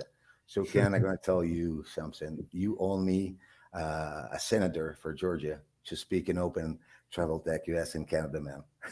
Yes, of course. I mean, you know that everybody likes to come on my show, and the senator was on there, and the big hospitality people were on my show. So I'm going to actually have you come on my show very soon as well. So, of course, if you invite me, I will accept straight away. Don't worry about that. Of course. I hope the audience enjoyed EV Human.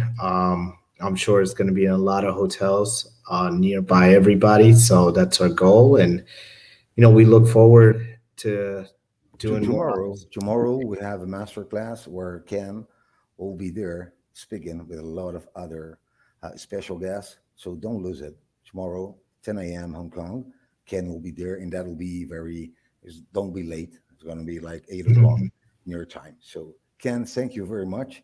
I will add here with your side, Robert Bell from HubOS from Australia. So Ken, thank you very much to be here. It's a pleasure to have you here. And tomorrow we have 2 hours of chat and speaking. Likewise. For hoteliers. Thank you so much. Thank you very much. Bye-bye. Dear Robert Bell from HubOS, welcome. Robert's based in Australia, so for him it's afternoon. Welcome. I will let Robert introduce himself and HubOS, and after that he has 25 minutes to explain to all our public the solution and operations concerning HubOS. Robert, thank you so much to be here. Be welcome to share your screen. It's on the bottom. We have a button called Share, just called Share, and you can start anytime you want to. Thank you very much to be here. Thank you very much indeed. Okay, so that's my screen shared. Yes, your screen is already shared. Thank you. Beautiful. No, my pleasure. So, look, firstly, it's really great to have this opportunity to present Hub at this Travel Tech APAC Expo. So, very happy to be here and have this opportunity. My name is Robert Bell. I'm the product manager here at HubOS Australia. And sort of very much my role is to sort of raise industry awareness of this platform, drive the evolution of this product, and sort of drive the expansion of these benefits and this platform into the APAC region. So I'm based out of Sydney. Sort of good afternoon, good evening, good morning, everybody, wherever you are. But yeah, so from Sydney, our focus is driving the expansion to Australasia, that whole APAC region. So what I'm going to do, I'm going to give you a sort of brief but blitz introduction of Hub and the opportunity, that we've got to sort of really bring this platform into this part of the world. So no further ado. So HubOS is a hotel operations platform, but it is fully integrated. So on one platform, we've got 7 connected solutions. Now, what those solutions are, I will obviously provide more detail coming up, but currently we are being used in sort of over 600 hotels, so we're probably close to 650, and Hub is powering sort of tens of thousands of hotel rooms globally. We're in over 30 countries, and sort of we are growing. So, like the word is catching on about our platform and what it does, and so we're very excited about the upcoming opportunities. So what we are, hotel operations, we are a cloud solution, we are a SaaS solution, we are powered through your browser, we are an app that you can download to your Android or your Apple device. We are intuitive, we are easy to use, we are easily trained, and we are a very stable platform as well. So we get very few support calls, And those support calls that we do get usually tend to be sort of account queries, or, you know, perhaps network infrastructure has gone down. So in terms of sort of no bugs or outages, we're a very stable platform. So we don't have to do any complex installations, no complex database migrations. We integrate to your hotel's PMS. We can integrate to your BMS. We can integrate to in-room compendiums, chatbots. We have an open API. We are very adaptable. We are very customizable. So a hub installation to a new hotel, we can do that in about 2 to 3 weeks. Now we can do that remotely, or, you know, COVID allowing, we can do it on site. We've done new hotel installations in, you know, 1 week before. We are very quick to train. We are very quick to adopt. We are multi-language. We work in offline mode.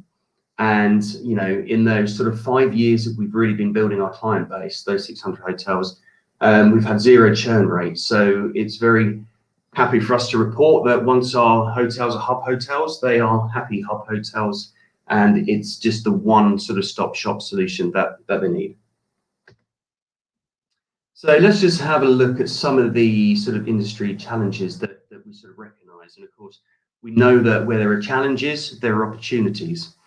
So hospitality has always been very slow and reluctant to adopt and invest in technology and tech innovation.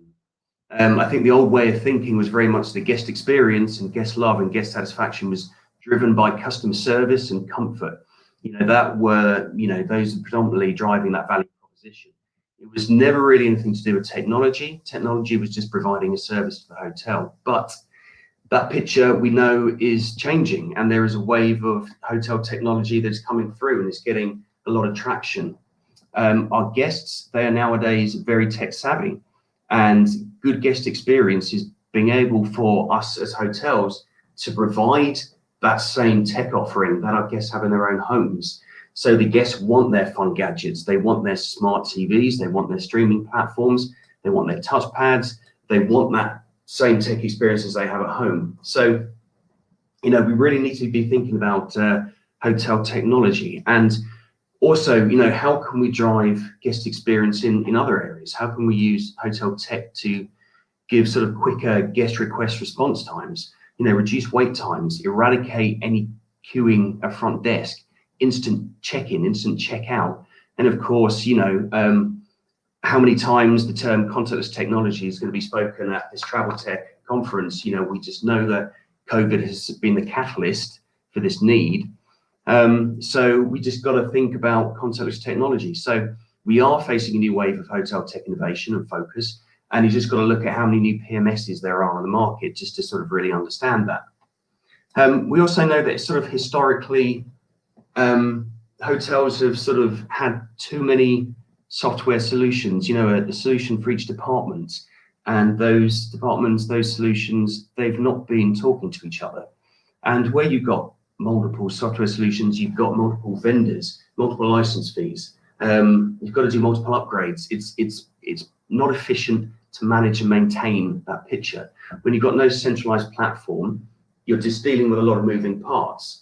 And the same way sort of communications around hotels as well. So where we've got so many communication channels, because you're sort of communicating over the radio, your telephones, conversations, emails, texts, WhatsApp, it's not a very efficient picture. So if you can centralize all these communication channels, it just makes more of an efficient picture.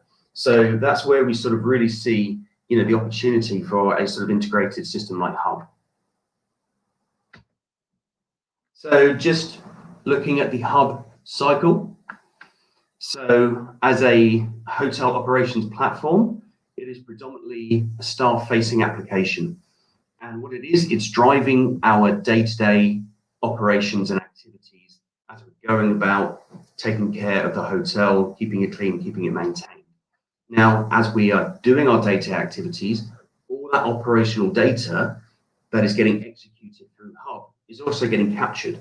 So therefore, Hub becomes a very powerful tool for understanding our hotel performance. So we can give that visibility of that operational data to our senior management, to our owners, to our operators, so that we can understand our hotel performance and how we can drive further efficiency. So whether we want to look at labor productivity, energy consumption and emissions, the time it takes to resolve engineering issues and the cost of those materials, the time it takes to satisfy guest requests, guest satisfaction scores, guest compensation, you know, I could go on and on and on, but just being able to see that data and understand it, we can drive better efficiency. Finally, the other key stakeholder, and probably the most important, that is of course the guest, and you know, contactless technology again, but how can we connect the guest directly to the hotel? How can the guest communicate directly to the hotel? So can we bypass their need to have to use the phones? We know the phones are probably looking like, you know, they're on the way out. So how can we give technology, give the guest the ability to communicate directly to the hotel, skip, you know, sort of having to call down to front of house, guests straight to hotel. So we really see Hub as the sort of beating heart of the hotel that is just pumping around the information to the limbs, which are our departments doing all the work. So a little bit about those solutions. So maintenance. So Hub maintenance module is on its own a fully functioning standalone facilities management solution. So we can do all the corrective maintenance, all of our preventative maintenance, routine room checks, legal inspections, compliance. We're a full asset register as well. We also have a housekeeping module, and Hub can be used just purely for housekeeping. We have some hotels using that model, but through housekeeping, we can do allocations and servicing and cleaning of all of our guest rooms, all of our public areas. We can do turn down allocations. We can do dispatch, rostering. We can work with rates and credits and expected cleaning times. It's very comprehensive in terms of housekeeping need. The quality module, so that's your front of house, that's your duty manager logs, that's your guest experience and incident recording. And, you know, while those modules can work independently, really where the magic is, really where the sweet spot is the integration of these solutions under the one hood or within Hub. So maintenance can be raising housekeeping requests, housekeeping, they can be spotting incidences, maintenance issues, and raising tickets for engineering. So we become more efficient with working with each other or within Hub. So as well as that guest module, we've got E&C, which is your engineering construction. So new openings or refurbishments, we've got solutions for that. F&B, energy management as well, so we can track our energy consumption and emissions, and corporate as well looks after contract suppliers, orders, and CapEx. So a little introduction to the sort of user interface. So this is the browser experience. So this will typically be used by front of house and sort of management. And what we see here is we see a layout of the hotel, and we configure the hotel layout, all of our guest rooms, public areas, technical areas, and we deal in a lot of colors. It's very, very visual. We have status indicators, icons, symbols denoting exactly everything that's going on in the hotel. So we deal in real-time information. So at any time, we can just have a top-down view, a heat map of our hotel and everything that's going on in that hotel. So we see stayovers, we see departures, we see where we've got live engineering issues, we see where we've got blocked out rooms, and we can just scroll around the screen and just see what's going on in the hotel at any given time. We have the housekeeping chat as well in the top that we can use, but just looking at all these symbols, we see exactly what's going on in the hotel, and all I've got to do is just click on any room, and there I see guest information which comes over from the PMS, and from here I can log a new engineering fault, I can log a guest incident, a new housekeeping request, but as well as doing sort of new tickets, I can look historically as well. I can look current, so I can see pending faults, I can see pending housekeeping tasks and a full fault history. So everything on the one page, always updated, always relevant, always real time. And as I mentioned, there's the housekeeping chat in the top left. We click on that. That's how front of house can communicate directly and consistently with housekeeping and vice versa. So a little bit about the housekeeping module. So for housekeeping, we use Hub to sort of clean and service all of our guest rooms, public areas, allocate turn downs, guest requests, and dispatch. So we can do rostering on the day or going days and weeks ahead. And we can do dynamic task allocation as well. So we recognize that hotels have a different combination of roles within housekeeping. So obviously you've got your supervisors, you've got your house persons, you've got your room attendants. They'll each be dealing with a specific allocation of tasks. But as well, we may want to configure minibar persons, attendants, porters, night porters, and they'll each be receiving and servicing a different combination of housekeeping requests. We can do in-room minibar posting as well. So whether it's a room attendant or a minibar person, we can get in the rooms, we can check the minibar, and then through Hub, through our devices, we can log minibar consumption. And then that consumption can get posted directly onto the guest bill in PMS. So directly from the room, straight onto the guest bill, so we can get in there while the guest is at breakfast, check the minibar. As well, we can do linen management. So if we decide to keep an accurate stock of that linen we are servicing in each room, so we can log that, we can capture that if we want to maintain sort of an accurate record. So whether we want to look for our restocking of the cabinets and the cupboards, or whether we're working with external linen suppliers, we can see very accurate measurements of all that linen that we're consuming. So we do rostering, credits, cleaning times, and as well as the servicing, we look at inspections as well. So in Hub, we can build up bespoke inspection checklists. It's very important nowadays where we've got more rigid cleaning and inspection protocols. And, you know, we want to be doing more of those in-room on-site inspections, following checklists, ticking things off as they pass, because we may have KPIs we need to match up to. So X percentage of rooms cleaned on any given day or week. So just another look at the end experience, end user experience. So on the right-hand side, we now have Hub in the device. And from here, the supervisor has got access to see the guest request, turn down services, housekeeping chat, faults, complaints. If I click through, I can see rooms that are allocated that attendant. 111 is cleaning in progress. 105 is pending inspection. As the supervisor, I go to that room, I can do an on-site inspection. And then when I do that inspection, the status will, after the inspection is complete, update, it goes green, that room is clean and it is inspected. So front of house instantly know that, the PMS is going to instantly know that. So as soon as guest 105 wants to check in, we know at the earliest possible time when that room is clean and inspected. So all these real-time status information's flowing freely around the hotel and connected to our PMS as well. So just having had a look at some of the sort of productivity of our Hub hotels. So Hub hotels have meant that because of that real-time information, there's that elimination of delay. Communication information is instant.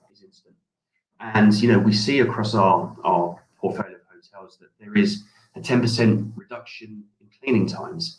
We're seeing a 55% increase in room inspections. Now, a lot of that is being driven through our supervisors being more mobile.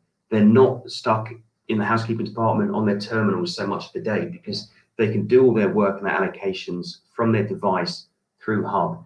So because they're out and they're spending more time in the hotel, on the floors, in the rooms where we want them to be, and we're seeing that there's an uplift in the rooms getting inspected. And that's got a direct sort of conversion and correlation to guest experience, because we're sort of reducing the chance that they're going to be checking into a room which isn't up to our expected standards. We also generate significant savings to our hotels as well. So our housekeeping departments, they report that they're saving over 100 hours a month in housekeeping. Now, if you scale that up over a year, that is very, very impressive, very substantial in terms of time and cost savings. Some housekeeping departments, they don't need that housekeeping coordinator position once they're using Hub, because so much of it is just more instantaneous and it's getting coordinated through Hub itself. And of course, all that operational data, it's all trackable and we can report on it as well. So we can see on any given day, week or month, that non-productive time. We can look and analyze at our actual clean times versus target clean times. We can see where the efficiencies are and where they need to be improved. And we can drive our brand standards as well. So for every guest request that is getting raised, we can sort of time how long it's taking to satisfy these guest requests. So if they're not getting done in sort of the time frame we expect, we can use Hub to, instill SLAs or escalations and notifications. If something's not done within a certain time frame, we can get notifications out there. So we can really ensure that our guest requests are being dealt with in the quickest possible time. Just another little bit of functionality. So let's say we're using F&B and we're checking guests in for breakfast. So we don't need the printouts. We can just punch in the room number. We're pulling over guest information from the PMS. Their rate codes, their breakfast codes, their package codes are coming over. When we check them in for breakfast, we send a notification that goes to the room attendants that are servicing the room. They know that that guest has just checked in for breakfast.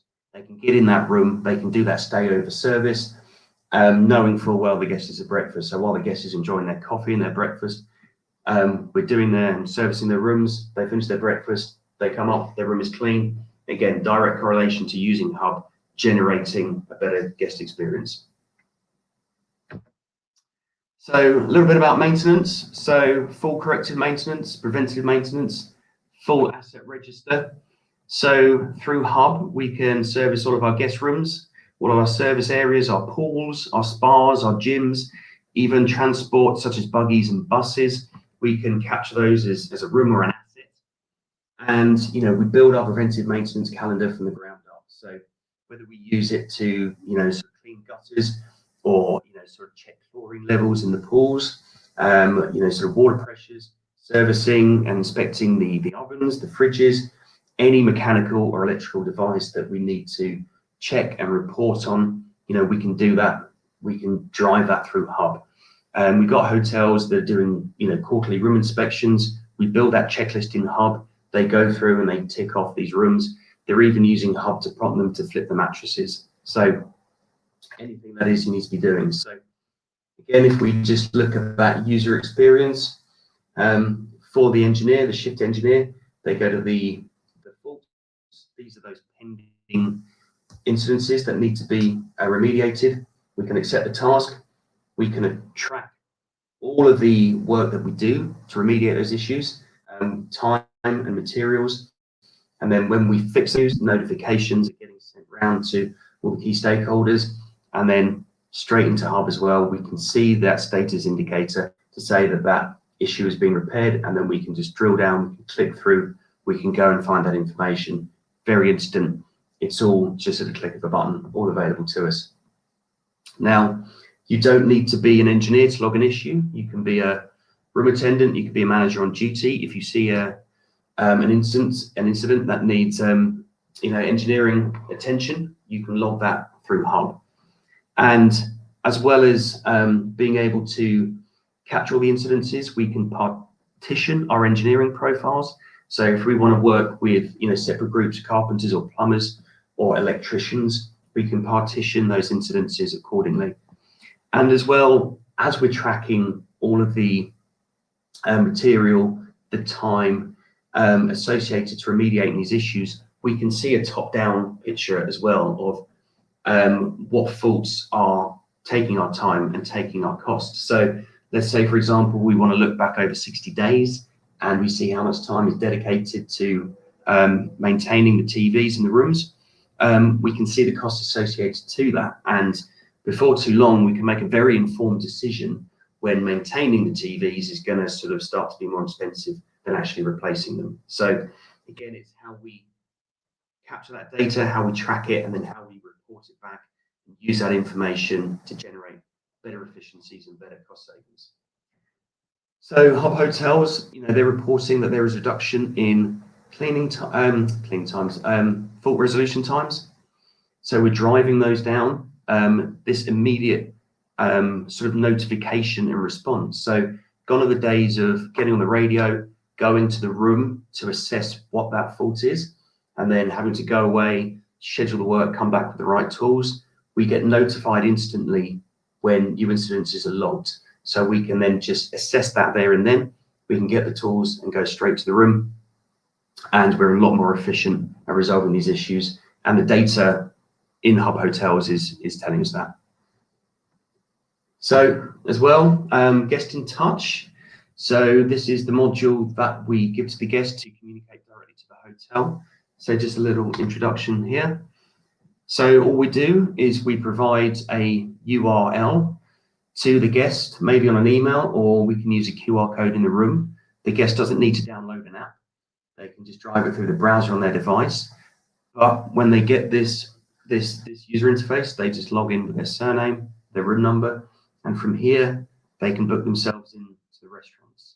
So if they want to book themselves in for dinner, they can do that. They'll get a notification. If they want to log a maintenance issue, they can do that from their own device. And again, this is obviously, all contactless, not having to go down the front desk or use the phones. We can set our D&D through this module as well, and we can log a housekeeping request. So if I want to request more towels or pillows, it doesn't go through an additional step. It doesn't go through a human interface who then takes that call, logs it in the system. The guest is logging that ticket directly to the system. And if I request pillows, that notification is going to go straight to that rostered house person who is allocated to my room. They'll get a notification. They can instantly pick that up, deal with that request, bring me my pillows in the quickest possible time. So guests communicating directly to the hotel, very effective, very efficient, just another way that we can really drive up our guest experience by using Hub. So very much a blitz, a sort of brief tour of Hub, a little introduction. I hope it was comprehensive enough to give you an idea about what we're doing and the efficiencies we can deliver to hotels. If you would like to know more about it, then of course I'd love you to get in touch. My email address is on screen, or the website is hubos.com. And please reach out. It'd be really good to speak to you. So I hope that's really given you some idea about Hub. Thank you so much, Robert, for the entire presentation. And also remind the public, if you go to traveltech.space, our website, you have virtual stand. You have the stand with all the information about Hub OS, and also a direct contact for Rob. So if you want to get in touch directly with him, just access traveltech.space. Robert, thank you so much to be here. Thank you so much for this outstanding presentation. And right now, thank you so much. I'm going to put beside of you, Roman, Townsend for Belvera Partners. So Rob, thank you so much for everything. And thank you. Cheers. See you soon. Roman, welcome to Travel Tech APAC pitch session. Good morning. Good morning. Can you hear me now?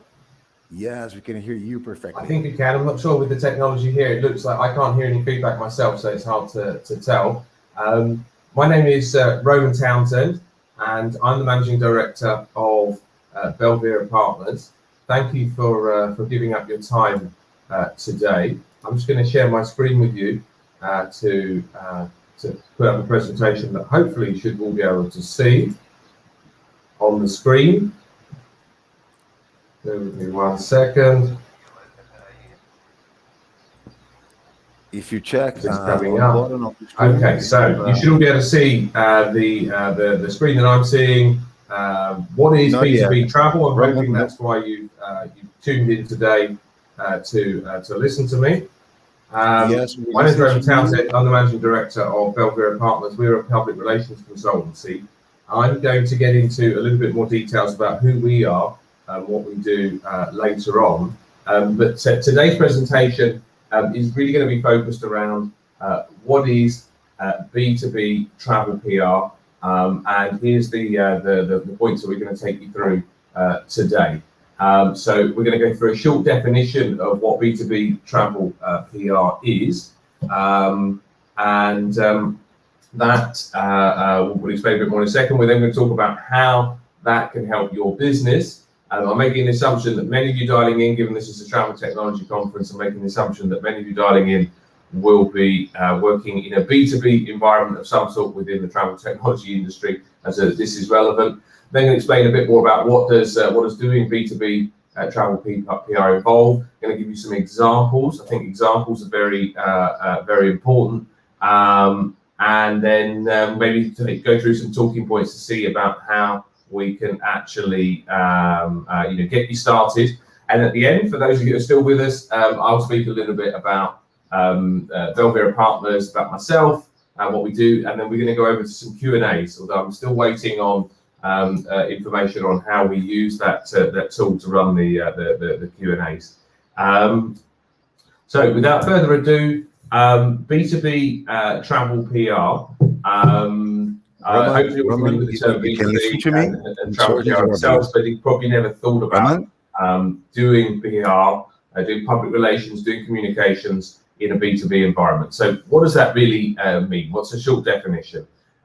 It's all about taking best practice communications techniques, and those might be the techniques that you see in your day-to-day on the TV or on the radio with people presenting, whatever it is, but applying those techniques, ways of engaging people and so on, into a B2B travel environment. So that means focusing on audiences that are just travel professionals, right? So we're talking about, obviously, your B2B clients.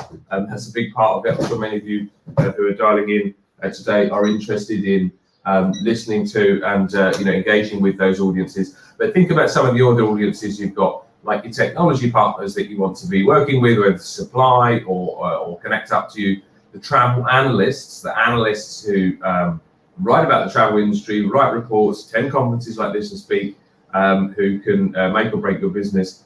Investors, I would hope that a lot of you listening today would be interested in attracting investment, whether loans, equity, someone buying your company. Regulators, there's another important audience. Lobby groups, professional associations that you might want to engage with, people who can make a difference to your business. And of course, the media. The media obviously is a very important part of this, but I put that last because that's the obvious bit. When people think B2B PR, they think of the media.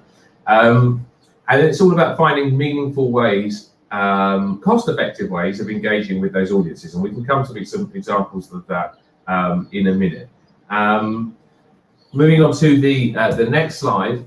How can any of this help your business? Well, hopefully you can imagine the audiences I've been talking about, and so you can think about the ways in which you might want to influence them.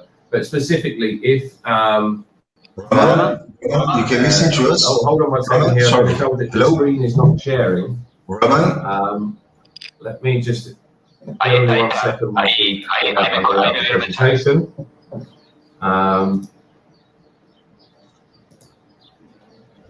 think you cannot listen to us. We have a button. So you can see me, but the share button doesn't seem to be working. Let me try this share button again. Screen sharing is easiest with two monitors. Screen sharing works best with a good one. Share screen. Let's try again. Hopefully you should be able to now see my screen. Let's try again. Bear with me 1 second. Sorry for the complication here.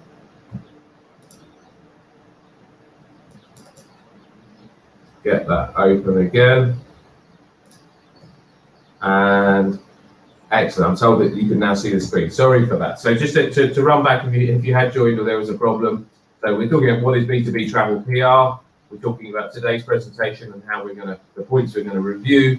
And the first slide that I showed was B2B travel PR, a short definition, where I explained a little bit about what that involves, so types of audiences and things like that. Moving on to the next slide, how can this help my business? So I'm imagining that you're thinking, okay, I can see how this is relevant, but how ultimately, when I'm sat there thinking about my business, what are the kind of measurements and dials that I want to change in order to really take my business forward? Well, the right kind of communication support, the right kinds of public relations support in a B2B environment can help you to drive incremental sales. And I really mean incremental. That's sales that you wouldn't have otherwise had because you reach new audiences. It can also help you to increase your margins, because as your brand presence and your reputation and the trust in your brand increases, you will find that you can increase your margins, which is very important. The investment part is significant as well, because you will find that as your presence increases, you'll find it significantly easier to attract investment, because investors will approach you. But more importantly, when you approach them and they Google you or they ask around, they'll hear lots about you because you've been out there talking. The mouth-to-mouth, rumors and positive rumors make your business be good. That increases your equity value, which obviously doesn't need any explanation. It also helps with increasing talent acquisition as people hear about your brand and want to come and work for you. And more importantly, even if they haven't heard of you, when they do look you up on LinkedIn, on other social media channels, and when they speak to people in the industry, they find out positive things about your business, which helps you to, excuse me, having a glass of water here, which helps you to retain talent as well, because people feel proud of the business that they're working in. There also is an element of which that we can help you to improve your operational efficiency. Now, this is something that people don't think of when they think PR. They think that it's all about maybe the sales part of things that I mentioned. But you can still help to improve your operational efficiency by creating information, simplifying complex information that is of use to all your partners out there at an operational level, which can result in increased uptake of use of your products and services and customer satisfaction. And there's some examples that we're going to come to in a second, that will help you to understand a little bit more about that. But these are the areas I would summarize that you can do. You can increase sales, attract investment, increase the talent acquisition and retention, and improve the smoothness and the operational of your business. So what does B2B travel PR involve? How do we actually go about doing this? And that's an important thing to understand. But what you need to first of all think of is this isn't just about finding the right words. It's about finding the right tone, finding the right voice, and it's about finding the right kind of timing as well. So this isn't just words. I think sometimes there's this thought that somehow you get in the room and you come up with some great words and you put those out there and that's it. It's much more important than that. Just as important is that you've got to recognize the channels that are right for you. So I'm assuming that we've identified your audiences, as I've outlined earlier on, audiences such as whether it be investors or whether it be your clients, whether it be the media. But once you've decided upon that, you've got to get into the right kind of channels. And there's often a big obsession with, we need to be on this or that social media channel because this or that social media channel is really hip or happening. But you've got to think, are your audience really there? And how can we reach them via those channels? Some of those channels you might have to take advertising. Some of those channels you might be able to create content that would engage with them. And some of those channels, it just might not work because your audience isn't there. So you've got to find the right way to get to them. The last thing you need to consider what it involves is that this is not advertising, if you like, where you write a check, you pay some money, and some people come back to you with a report in 6 months and say, we did this and we did that. This is something you need to be leading in. You need to be active in yourself, and you have to involve. It costs you money. It takes you time and resources. This is an important part of your business. This is like your personality, your brand, what you stand for. All these things come together, and unless you have involvement from senior people, and unless they give up their time to do this, it doesn't work. And that's an important thing for people to understand, because I've seen on many occasions people say, well, we wrote the money, we wrote a check for $50,000, where are the results? It's just not that simple. Moving on to the next slide. So hopefully now you've got the kind of concept, it's B2B, it's all about audiences that are within the industry. It can help boost value to your business, and it involves commitment of your time, and it involves thinking around the problem more than just saying, okay, we've got some great verbiage. but what does it actually involve in practical terms? Give me some examples of things that we can do. Well, a very simple example of this would be recording a video interview with your senior management. Your senior management are obviously great spokespeople for your organisation, or they should be, and you want them talking not about your products, because the truth is no one's really interested in your products in the same way you're not interested by the products that Amazon is trying to sell you. You're interested in the problem that you've got. No one wants what's the saying? No one wants a 2-inch drill bit. They want a hole in the wall that they can put a picture on. And so you've got to come up with some video interviews with your senior management that really engage with the audiences that you want to engage with by talking about the problems that they're facing. Other examples of that would be infographics and visual materials that illustrate the messages that you want to communicate. I think this is something we're used to seeing in the newspapers, in the media, on social media, but often businesses think, oh, but can we do that? The answer is you can. You just need to think about what it is you want to communicate, and then get in place the right designers and people to do this. Hosting webinars, obviously today's an excellent example of a webinar. Thank you very much to the team at Travel Tech APAC for inviting us along. But this is something you can do on a much smaller scale yourself. You can do that, the technology exists, you almost certainly have got the expertise, and you should have your own partners that you can draw in to help you work on these things. White paper research on things of interest to your audience. I think you've seen white papers coming across your desk all the time, in your private life and in your public life. Again, this is something that you can do yourself. Find a topic you really know something about, come up with a short introduction for it, a bit of a potted history, top 10 recommendations, package it up with a bit of design, and give it to your audiences. Like, if you get the right topic and you really know about it, and you talk about the problem that they have, not the one you're trying to solve, but the problem that your audience really has, I absolutely promise you that will get engagement, that will get the telephone ringing, that will get people saying, really want to work with you guys. Industry surveys, that's another one. That's a classic example of things that can be done. It's something you can do yourself. If you've got, assuming that any organization, you have your own sort of distribution list, your own network, you've all got LinkedIn and so on, and you go out there and you survey people who are in your sector about topics that are concerned to them. You come up with some data that's really interesting, and you, again, put that out to your audiences, and that will get engagement. The last example would be a sort of extension of the previous two, and that's ebooks and introductory guides.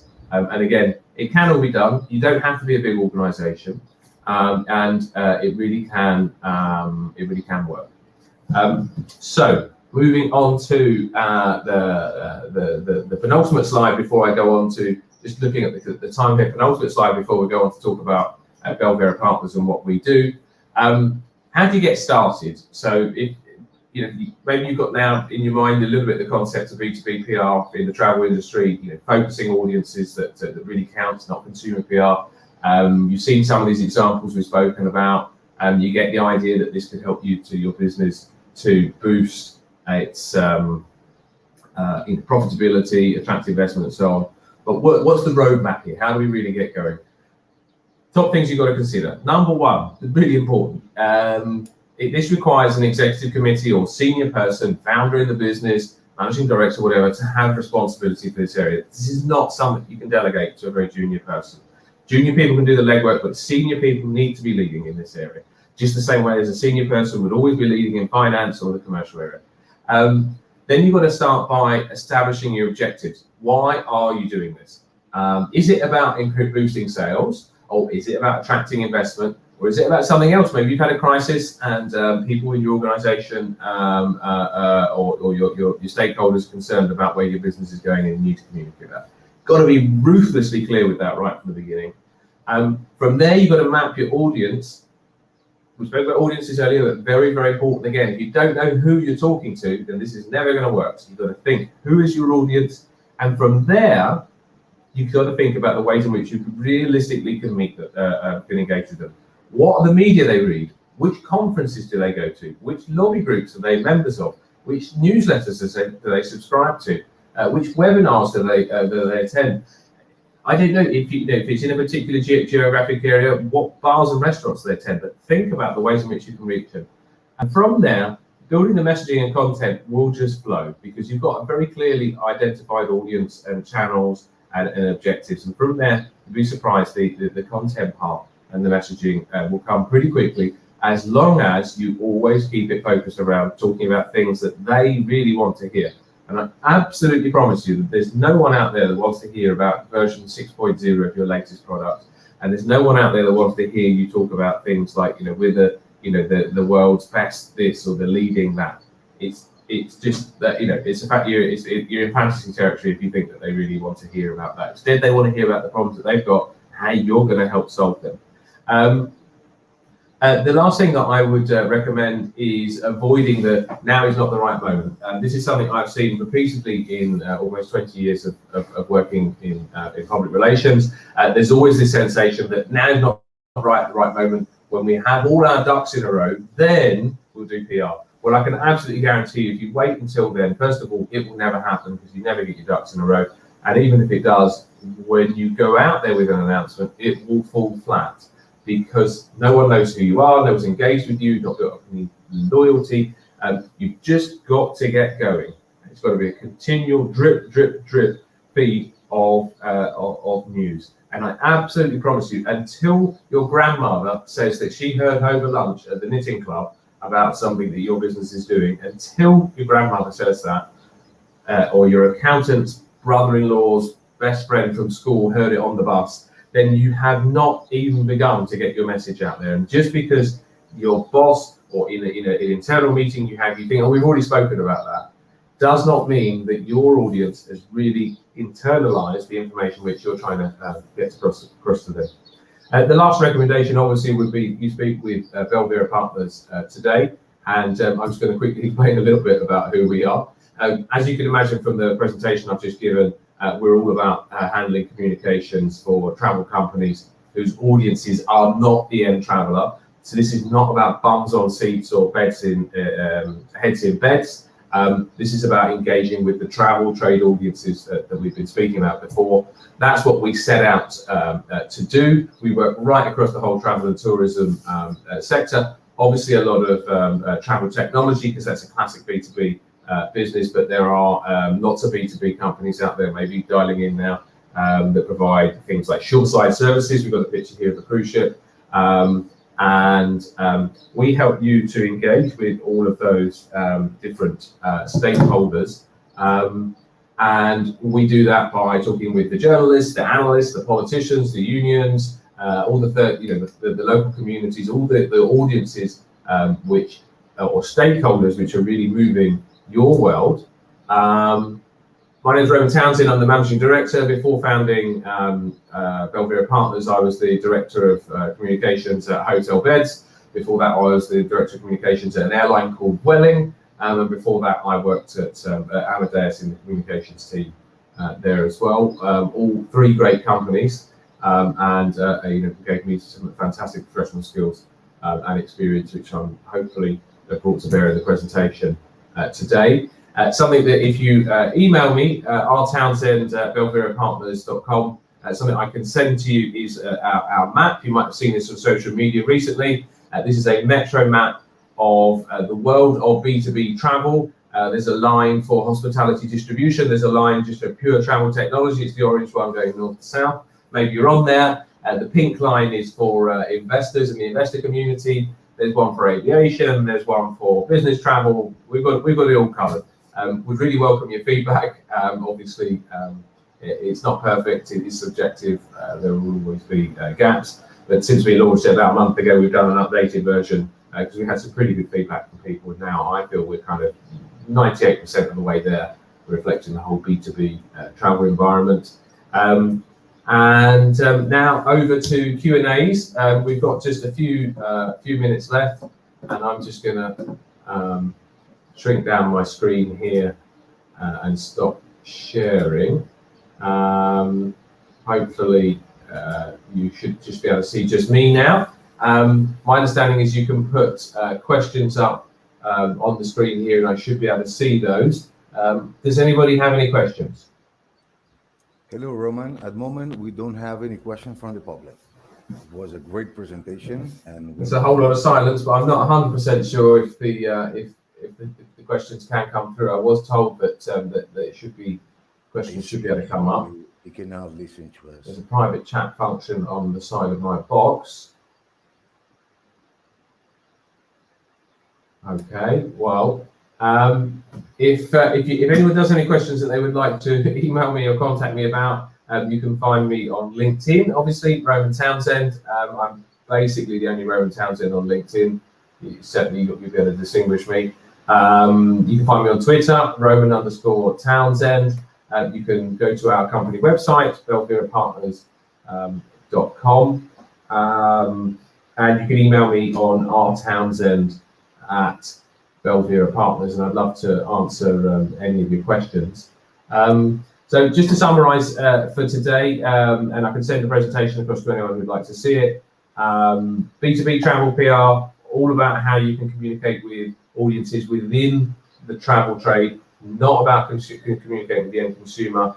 There's a lot more communications activity that you can do that goes beyond what people think of traditional PR. So it's not just about press releases, not just about talking to journalists, it's about the unions, it's about the lobby groups, it's about the travel technology analysts, it's about the investors, many of those conversations that happen in private. But a good PR practitioner should be able to help you to achieve all of that by helping you come up with presentations and talking points and videos and all the kinds of materials that can really help you to anticipate the questions that you're going to have from those audiences and engage with them. And from there, help to really make a big difference to your business by helping you increase your profits, convert sales, improve your operational efficiency, and do all kinds of other things that people don't think of as being your typical public relations. Okay, I'm getting a message here from the team. Looks like you can't hear. It looks like the questions that are coming through aren't getting to me. But I think we're going to wind up now. We're at the end of the session. I'd just like to say thanks again to Travel Tech for having me along and having Belvera Partners along. It's been a pleasure. We have some of our clients presenting today. Mabrian, they're presenting today. I think they're presenting in just a moment. We've also got Vibe Systems. So Mabrian's a data provider of data solutions for tourism boards. Vibe Systems is a company based in the UK that's a travel technology company that works in the distribution space or booking technology space.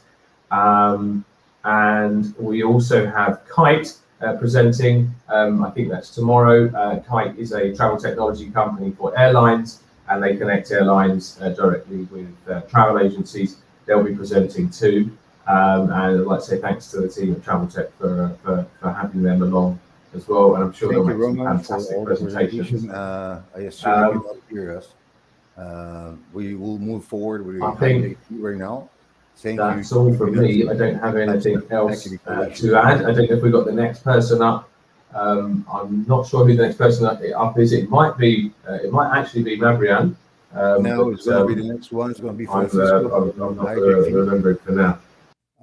Francisco, if you are listening to us, can you please set it up? Awesome, great, Francisco. Thank you so much to be here. I'm so sorry, Roman, for some technical issues. He cannot listen to us. I assume you can listen to us. I do. I can listen to you. Yeah. So it's not a platform issue. So thank you very much to be here. HiJiffy, one of the best chatbots all over the world. So I will let Francisco introduce himself and explain what they do and show the presentation. So please, Francisco, go ahead. Thank you so much to be here. And for all the attendants, remember, you can go to traveltech.space. You have virtual stand. You can access virtual stand. And if you want to have a one-to-one presentation with Francisco, you can try to book directly from there. So Francisco, it's all up to you, man. I just will add your screen. It's already on here on the presentation. Can you see my screen? Am I sharing my screen already, right? Yes. Thank you. Okay, fantastic. Thank you very much, Vinicius, for letting me present HiJiffy. I'm Francisco. I'm country manager for HiJiffy. What are we doing? We are only one communication platform for hotels. It's true that we are well known for being a chatbot. We are a bit more than that. We are a communication for before booking, during stay, and after stay of the guests in the hotel. Okay, so just to give you some small intro regarding our company, we were founded in 2016. So we have offices now in Lisbon and Barcelona. We are working now with more than 1,400 hotels in more than 30 countries. Last year, in January, we won the most innovative tourism solution for the organization of tourism. And in the end of the year, we closed a new seed or a new round of investment. Okay, so here, so you have an idea. Here you have some groups. They are working with us, Channel I in Asia as well, and some others. So what happened? Basically, and this is really interesting. Last year, our company growth more than 150% in terms of number of clients. Okay, and this is sometimes it's contradictory feeling, because obviously we are talking every day. My day-to-day life, it's talking with hotels, and the situation in some of the markets, it's not good yet. But what happened last year is, with all this team of due to the pandemic, there was a necessity in order to digitalize the communication between the guests and between between the hotel, obviously. Okay, so that's why our not just our, but solutions like our grew up a lot. So, for example, there was I could give you a lot of examples, but I don't know if you know Bahia Prince, which is a very like a big group of resorts in Spain and South America. What happened with them? It's a good case of what's happening. Basically, they had all their staff, all their call center in layoff because of the pandemic, and then at some point they noticed that a lot of queries were entering in their website, and they didn't have they didn't have a way to answer them, because all of their team was not working, was in layoff. So basically, they contracted us in order to automatize the communication between them and the guests. So basically, what we were doing, we were answering automatically their FAQs, so the most frequently questions, in one side, and on the other side, we were guiding their guests in order to increase the reservation. So, as we normally say, for every time there is a catastrophe or a crisis, then the opportunity comes after that. Okay, so what's the opportunity here? So if all the guests now, and this is happening, this is not local, this is happening everywhere. There is a lot of everyone that is making a reservation, even if it's via Booking, Expedia, TripAdvisor, whatever. They always, most part of the clients are coming to the website of the hotel, because they need to ask questions, whether if it's the hotel, it's if the pool is open, if the spa is open, or what's the COVID measures of the hotel. The hotel, the guest wants to ask questions. So if the hotel has a proper way to answer their questions automatically, there is an opportunity here for the increase of direct conversion, and this is really important for the hotels. Even right now, when like the dependency for the big sharks, it's increasing. So it's an opportunity for hotels right now. Not just having a chatbot, but having a good website and a good booking engine. Obviously, it's a good opportunity for hotels to increase that direct conversion, and don't be there, and not to be that dependent on the big OTAs. Okay, so we have basically two products. The first one is the booking assistant, which is the chatbot in the website, and the second one I will show you later. It's our virtual concierge. that is basically a way to communicate in stay with the guests. So during the stay via WhatsApp. Okay, everything is centralized in the same platform for us. I can show you first an example. So this is the website of Bahia Príncipe. It's a group that it's a client of us. If you enter, you can see our widget here. Here, basically, this is the typical message, but obviously the hotel, they can personalize everything. Here they give you two options: book a room or cancellation. For example, if you choose book a room, what they want to do is literally they want to convert the reservation as soon as possible. Obviously, now you can make as much questions as you want. Last year we had an automation of 82%. What does this mean? This means that 82% of the people that asked questions in our clients' chatbots got the answer automatically, and the other percentage we sent them to their team. So every time the chatbot doesn't understand the question, or every time a client wants to speak directly with the hotel, we are able to send a notification to the hotel, and he's able to receive it, everything here centralized in the inbox. Okay, but let's say we want to do a reservation. We would choose Mexico. Obviously, here there is a lot of hotels. If I would be in one specific hotel, it would assume that I would like to make the questions and the reservation in that specific hotel. Let's, for example, 10 of September. We can write it in different ways. This is just to show you the flow of making reservation. For example, till the 15th of September.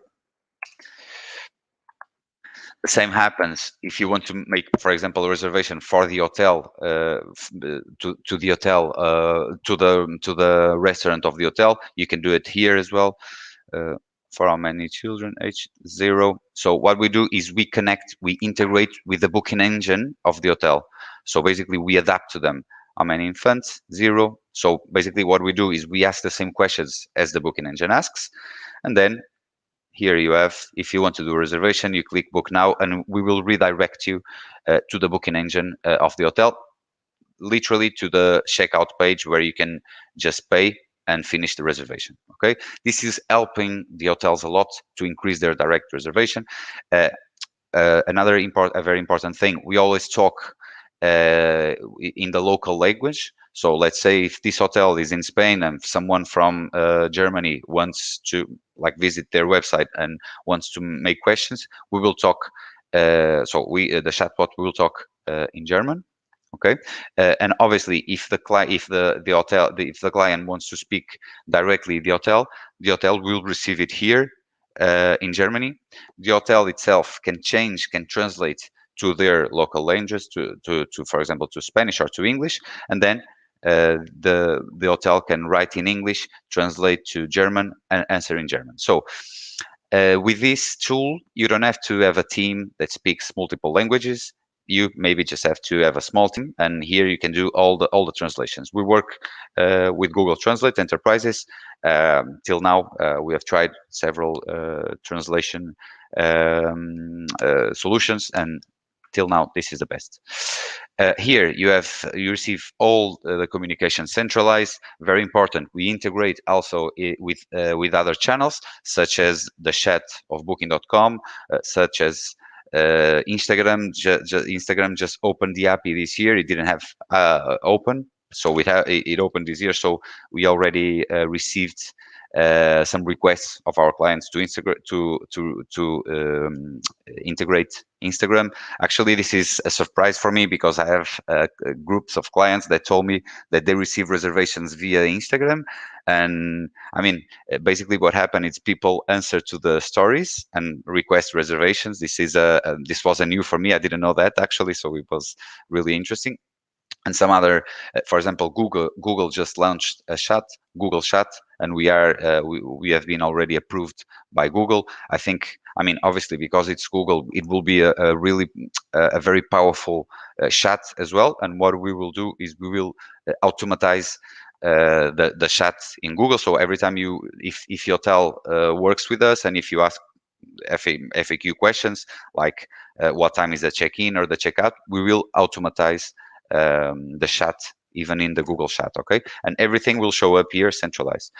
What is really important as well is for the hotel, which is our client, they can see the communication live. Okay, if the chat is answering automatically, the hotel can see it here, and the hotel can intervene.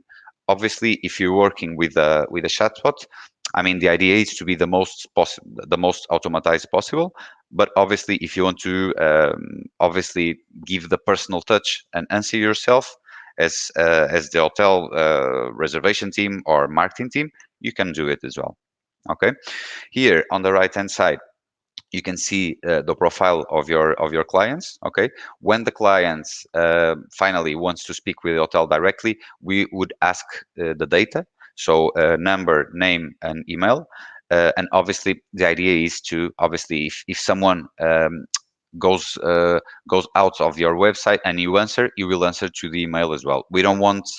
The idea here is not to lose any conversation and possibility of conversion, obviously. Okay.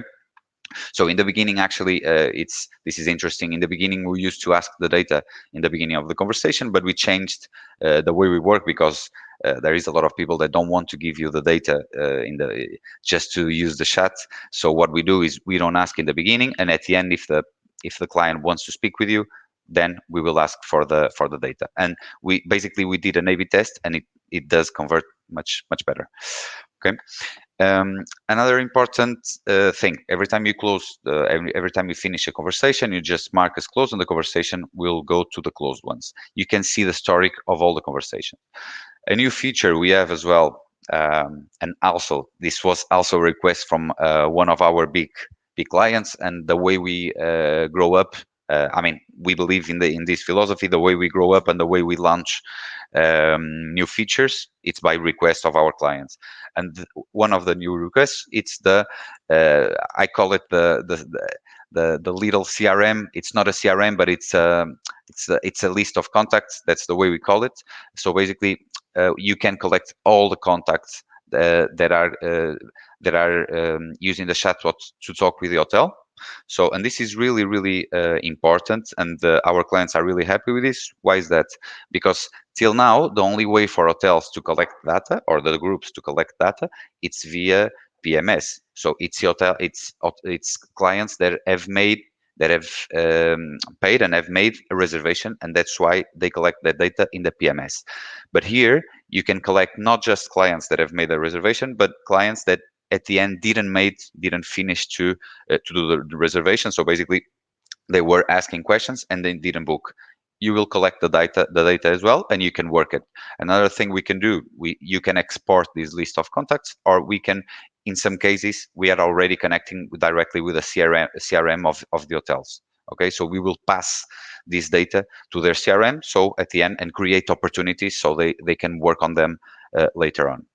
Okay, then we have the reports.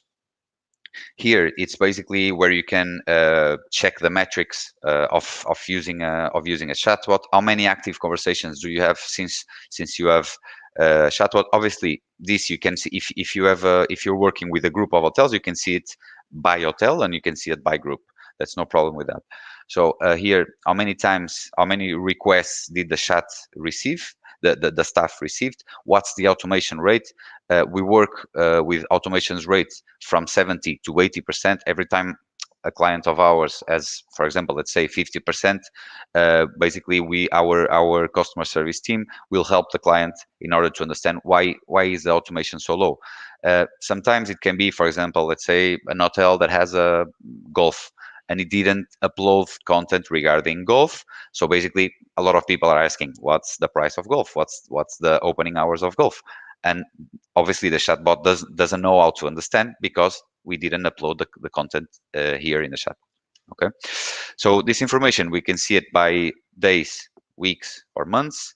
Here you can see what's the channels that are being more used to talk with the hotel. Here you can check the list of channels that we connect, that we integrate and centralize.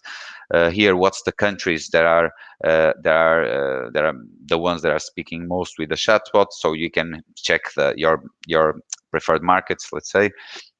Then you can see the most frequently asked topics. This is really important as well. What's your clients asking more in your chatbot? obviously, if you ask us a more detailed report, our team can send you a most detailed report. So, for example, when a client starting to work with us, we send them the list of topics that clients are asking more and that they don't, and the chatbot doesn't know how to answer. Basically, here the idea is to best feed the chatbot, so it gets more automatized, and obviously then it will convert better. Here on the left hand side, you can see the conversion. So basically what we do is we install a pixel in the chatbot, another pixel in the booking engine, and we always know live how many reservations are entering directly via chatbot. This is where our hotels can see the return on investment. Not talking about the operational part, but here is where you can see how many reservations are entering, and you can see it by hotel as well. Okay. Then you can see this is the chatbot. This is the brain of our solution. This is where you upload all the content. We do it in the beginning, but then we teach our clients to upload and to feed the chatbot as much as possible. Okay, so the good part in this is in terms of understanding our technology. We have our own technology, and how it works. The artificial intelligence is all our clients share the knowledge of the chatbot, that it's basically the algorithm is getting feed every day with new questions, and every time we start to work with a new client, he is working with a technology that is learning already for more than 6 years. Okay, but it obviously when answering to the FAQs, the chatbot will answer with the content that the client uploaded here. Okay, then we have more than 100 languages available. Okay, we can just choose, and then here you can see campaigns as well. Okay, here you can choose campaign. For example, we have a lot of clients that are using promo codes, and if you enter here, you would be able to see. In this case, Bahia Príncipe is not working, but if sometimes they do, for example, do a reservation this month and you get a 20% discount or a 15% discount in reservation if you do it directly. Okay, we have a lot of clients that have made a case study and said that at least 40 or 35 or 40% in some cases of the clients that were using their website use the chatbot to ask questions. And you know why is that? Because if they want to get any information, a lot of websites are really complete and really good and have all the information, but the client nowadays, the client doesn't want to be searching. The client won't lose more than 4 minutes in your web page in order to check what's the check-in time or if the hotel is pet friendly. You want to read the FAQs. You want the client nowadays want immediately answers, and that's why a solution like ours is growing so much. Okay, and then obviously you can personalize the widget, and you can personalize and you can add all the channels that you want. A very important thing, you can create as much accounts as you need with us. So for example, typically one individual hotel, normally the person in the reception is the person that have access to our tool, but if we are talking about a group, normally it's a call center, so they have a lot of different accesses. We can obviously differentiate the accesses to number of hotels if we're talking about a big group. Okay, so this is our first solution, and then we have the second solution, which is the during stay. Basically, what we do, I can open here my WhatsApp. So basically, how it works, we have integrated. We integrate with the PMS, and one day before the arrival, we will check what's the reservations that will arrive tomorrow to the hotel, and we will send an automated WhatsApp to the number that is linked with that reservation, and we will send an automated WhatsApp. Typically something like this. Obviously, all our guests, our hotels can automatize and can personalize. We can send the check-in, the online check-in form. Okay, and then you can use this to send automatic messages like upselling, for example, during the stay. For example, please, in the third day of the stay of the guests, we can send something like, please welcome to HiJiffy Hotel. We remind you that you have an happy hour from 5 to 7. So we have a lot of clients that are using this in order to upsell and cross sell to their guests. Okay. A very important thing is, with this, you're giving a digital communication way to their guests. So if they have any complaint, anything, for example, if the air conditioning is not working in the room, they can write here, my air conditioning is not working, and the hotel will receive it here, also centralized. So you will know here when it's a guest. Basically, you will have this symbol, and you know it's a guest, that it's in stay, and not someone that is using the chatbot. Okay, you will have all the communication centralized in this platform. Okay, during stay, before reservation, during stay, and after stay. Then, let's say if the guest wants to do any kind of question like, how can I go to the airport, or what's the attractions near the hotel, or what time is the check-in, and these kind of questions we will automatize as well. So basically what we do is we approve a WhatsApp number to the hotel, and then we install our widget there. Okay, so this is a bit large answer, typically something a bit more simple, but this is a demo. Okay, so all these FAQs we will answer automatically here as well. So this is really helpful in terms of operation for our clients, for the hotels. Okay, then we can send an automated message in the day of the checkout. Typically what our clients do is they explain the process of checking out, and this was really important during the pandemic. Another thing they could do is, for example, because we have integration with the PMS, we know the current balance of the client, and some of our clients, some of the hotels, what they do is asked for permission in order to charge their that amount. Because they had already the credit card in the PMS register. So if the client give permission, the client could just leave the keys and go out of the hotel, and didn't even have to go to the checkout presentially. Okay.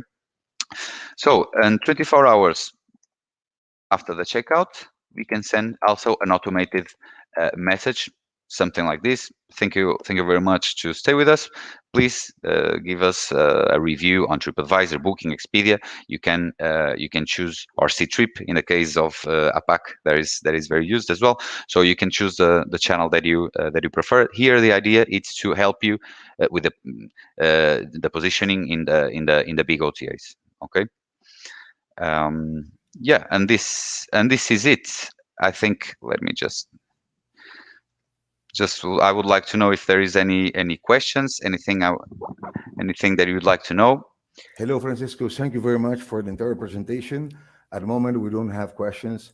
Thank you so much. I just remind the public, if they want to have a one-to-one presentation with all our sponsors, as HiJiffy, as YieldPlanet that's coming next, and all the companies that support travel tech, you just go to traveltech.space, then you go to virtual stand, and you have an entire explanation for all the tools, and you have the opportunity to check and have a one-to-one presentation with Francisco and all the others. Francisco, thank you so much to be here. I just will add here with you, Piotr, CCO, Chief Commercial Officer from YieldPlanet.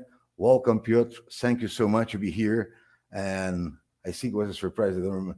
I just called you, sorry to bother you this time. For you, it's morning. For me, it's 5 o'clock in the morning. So has been a long night for us. Thank you so much to be here. I will let you introduce yourself, introduce YieldPlanet, and then have your presentation. You have 25 minutes. So go ahead. Thank you so much to be here. Hi, Vinicius. Hello, everyone. Good morning, good afternoon, good night, wherever you are now based and watching this stream from. Thank you, Vinicius, for having us yet another time. That's always a pleasure, and for me already a second time. We are that thank you, and thank you, YieldPlanet. Okay, let's maybe stop this this embarrassing part and move on to the thing which probably those who are watching are really waiting for. So let me try to share my screen, and I'm going to start my presentation right away. I will just make sure. Now you okay, have the I can screen. see. Now it's there. Perfectly. Thank you for the confirmation. That's always helpful, especially in this remote working environment. Okay, so good morning once again from Poland, and probably good afternoon, good maybe already good evening in Asia. So I'd like to present today YieldPlanet, which is for more than a decade a specialized technology provider offering distribution and revenue management solutions for hotels, vacation rentals, or short-term rentals.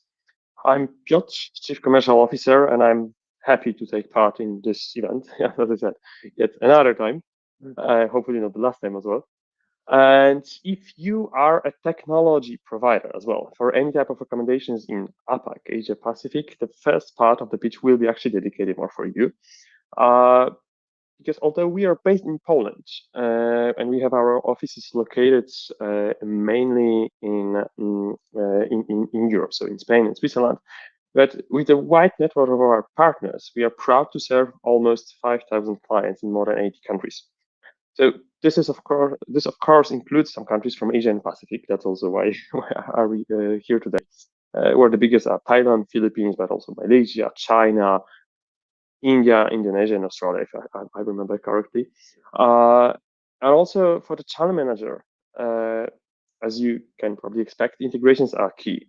So we obviously have many of them, including also those regionally important for APAC, like C-Trip or Trip.com, Travelog, Travel Guru, Yatra, and so on. And our products are used in the whole range of properties, from privately owned vacation rentals and PMCs, through independent boutique hotels and local hotel chains, up to even the biggest international brands like Accors. So our channel manager is highly valued thanks to its flexibility and precision of control. So we can serve all of those different types of clients with their own different needs successfully, and providing with distribution tool, which automates an important part of the business. And even for the most demanding users, those who are a bit more advanced, like thinking about revenue management, we have some more advanced features too, like, for example, revenue rules or price grids, which were made on a special request from Accors. So, but why I'm talking about all of this, and why I have kind of reached out to the partners, because we understand that the distribution for recommendation is very complex topic. Every channel is different. They're constantly experimenting with different features and changing their policies. So finding the right mix of channels to ensure diverse stream of bookings and optimize the revenue is not a one-time task.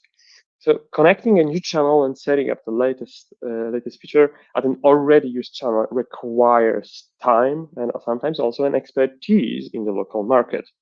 So that's why we value the expertise of our partners who are present in the local markets and that very often have something highly valuable for our common clients. This is the fact that they can provide support in the language, which is the most convenient for the clients. So we are focused on connecting and keeping the integrations up, also including those local ones, because building a new connection is one thing. Maintenance is yet another big challenge. We are constantly making sure that all of the connections are always up to date with the latest trends and changes. And this is why, especially in Asia and Pacific, we cooperate with our partners who are closer to hoteliers in this region. Some of you might be interested in partnering with us. So if you wish to increase your revenue and provide more value to your clients by extending functionality of your products, but without the need to build a channel manager from scratch, then this should be something interesting for you. Either you're a PMS provider or an upselling platform or a booking engine, maybe. Basically, any type of technological company with sales and support resources, we can offer you a proved, clear, yet flexible partnership program. We will work closely on the business and technical level, where on the technical level, we'll build a deep integration to really ensure a smooth and reliable distribution between all connected systems. Let me just change the slide briefly. Where a simpler way to cooperate for you would be to become our reseller. And so after we build a required integration with your tool, you can start selling and implementing our channel manager. We'll provide you with all the possible materials and trainings to make sure you feel comfortable with a new product you received. There's always an option to also white label the channel manager and make it look like it is basically yours. And a bit more advanced way to cooperate is something we call a tech partner, especially for the PMSs who might be willing to extend the functionality of their product with the distribution as well. You can use our API to work in the background. So in both situations, detail times are flexible to make sure that they really work for you, but for sure there are preference pricing and attractive incentive programs. So if you see a potential in our cooperation, please reach out to me. I'll be more than glad to put you in touch with Soraya, our Chief Business Development Officer, who is responsible for cooperation with our partners. She's actually also taking part in this conference, but in the masterclass section. So that was more the call out to our potential partners, which I'm really looking forward to get in touch with. Let me check how much time do I have. Still 80 minutes. That's good. So I would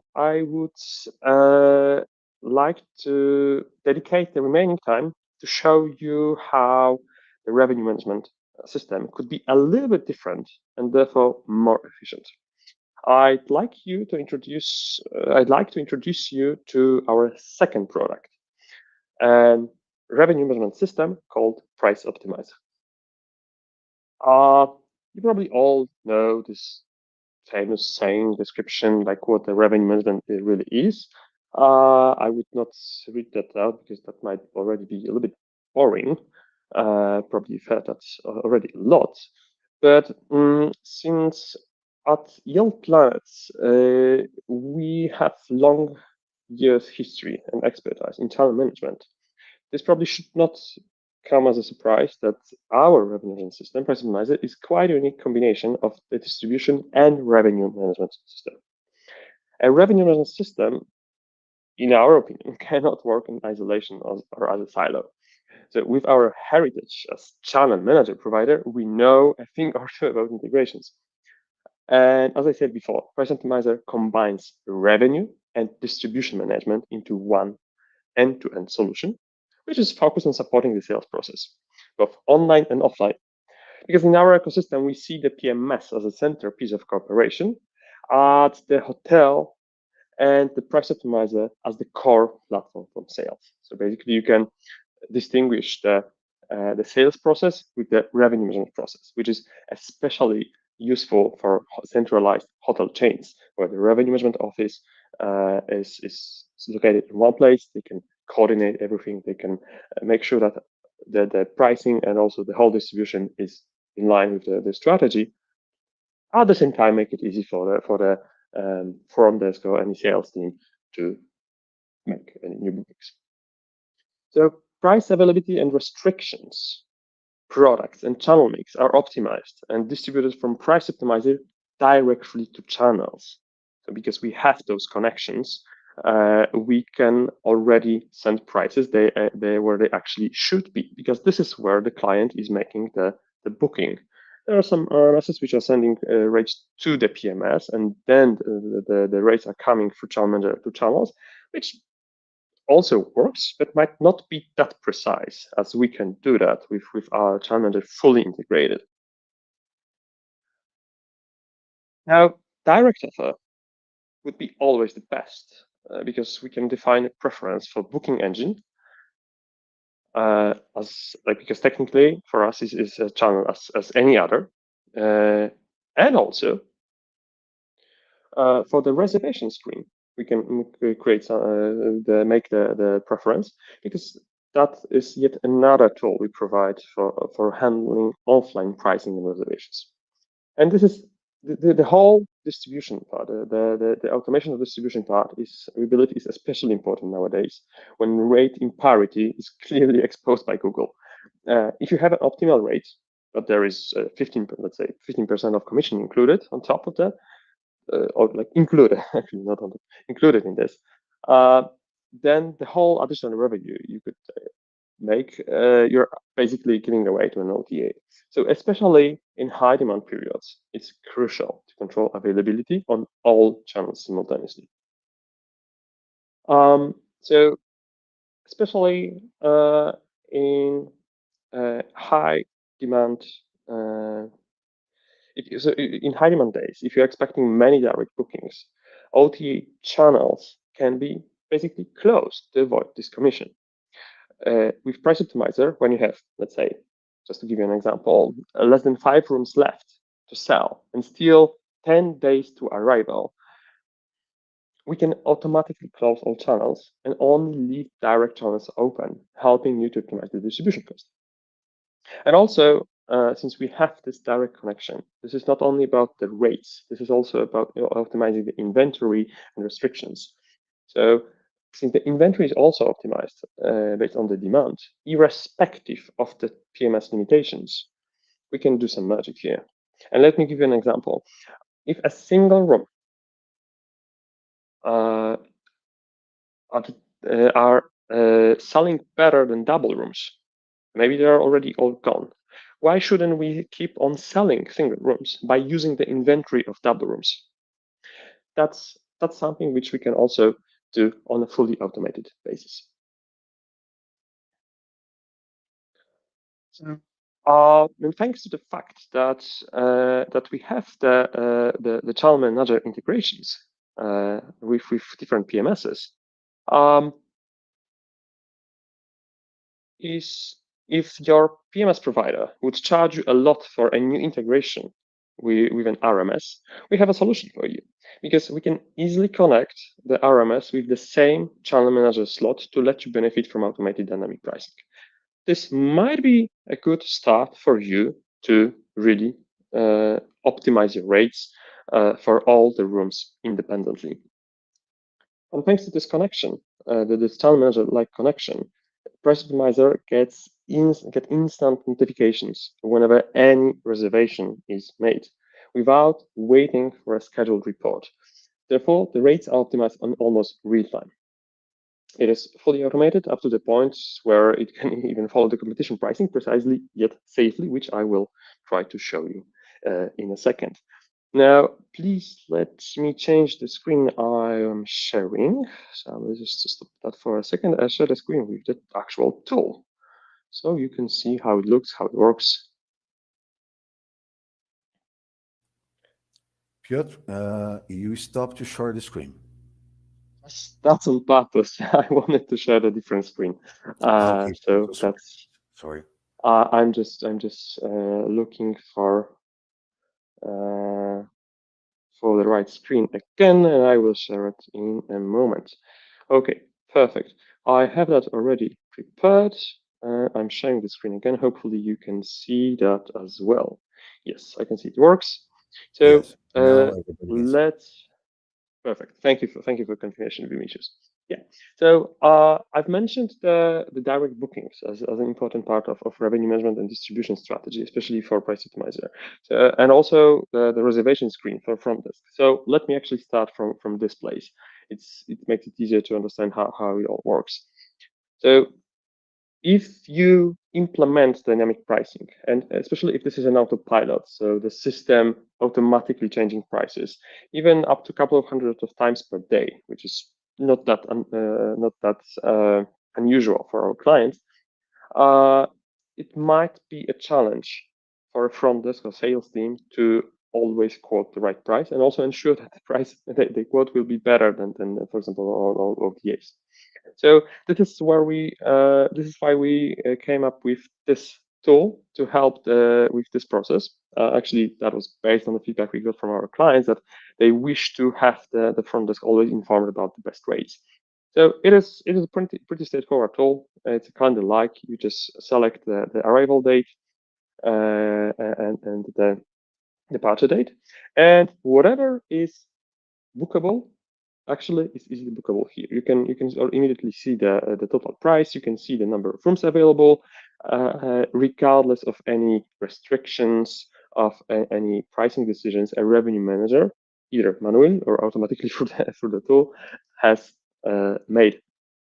So you don't really need to teach the front desk about all your discounting policies, restrictions policies in high seasons, but only on Fridays, and so on and so on. So basically, whatever is bookable here in any restrictions you might decide about, it will be presented here. And that is also including some special rates, some company rates. As you can see here on the right side, there are different rate plans also available, maybe at a slightly lower price. And also, if you select some company rates, you can see some even better rates available only for those companies. So basically, that makes it simple to quote the price, but also to basically make the booking. If I just select the room, I can put that in the basket. I can put the details of the reservation and send it to the PMS as it would be made via any other channel. So regardless if this is Ctrip, Booking.com, Expedia, any other type of online channel, we will send this reservation back to the PMS, but without the commission, of course. And let me now change to the revenue management system, where you can have a look and feel on how it works from the revenue management side. Here, the concept is pretty similar. Maybe let me even make the screen a little bit bigger. So every column makes a different stay date. Every row here below makes is about a different room type. So if you wish to take a look on the pricing and availability for let's say Thursday, you can select the date. You can see the details. And as I mentioned before, Price Optimizer is not only about rates, but it's also about availability. So you can optimize all of the messaging details which are sent to channels. So this is rates, which you can easily increase by, for example, changing the price level here. You can change the number of rooms which are available on any channel by playing with the cancellation probability or overbooking policy. Let me actually maybe put the negative number here, just to show you something back on the reservation screen in a second. And once you apply changes, they're immediately distributed to all the channels. So the price is now higher. The availability sent to channels is now 0. So if I get back to the reservation screen, you will immediately see as here that on the Thursday, the 8th, this room has already a different color because it's technically, physically, it is not available now. And regardless if this is because of any reservation coming or a manual change made by a revenue manager or automatically made by a system, this is immediately presented here, as you saw. I mean, that was just a matter of seconds to give an update here. So the price is updated. You can see it there, although physically there are 0 rooms available, you can keep on making reservations because, as I said also before, we can play with the availabilities. We can play with the inventory by let's say pulling the inventory from the other room types.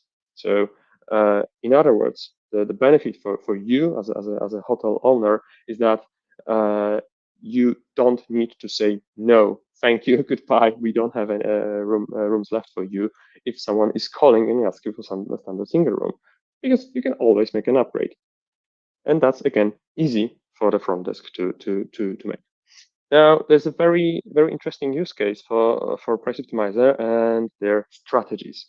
Because during the setup, we define different strategies. Of course, high seasons and weekends, they should have different revenue management strategies than even the same season, but weekdays. So we can define different strategies during the setup. We can compose as many of them as our clients really need. And whenever you, for example, you can imagine a situation where there was an event planned to take place in your nearby to your hotel, but whenever the event gets cancelled, unfortunately, that's still not that unusual. You can immediately change the strategy just by 3 clicks, by selecting this field, change the different strategy, and applying the changes. So after you have applied a new strategy, everything will be changed. The pricing levels, the price aggressiveness, all the rules telling that, okay, in these conditions we should close channels or not, and so on and so on. So now reacting to this kind of changes might be just a matter of free clicks, not a matter of running around, making meetings, discussing, okay, what should we do now? Okay, we should go to different extranets, different systems, make different changes. No, it really becomes very, very easy to completely change your strategy, change the direction that the system should follow, and it will obviously continue executing the strategy as defined. As I have something about 3.5 minutes left, I will maybe show you. Piotr, you can use more 8-10 minutes if you need it.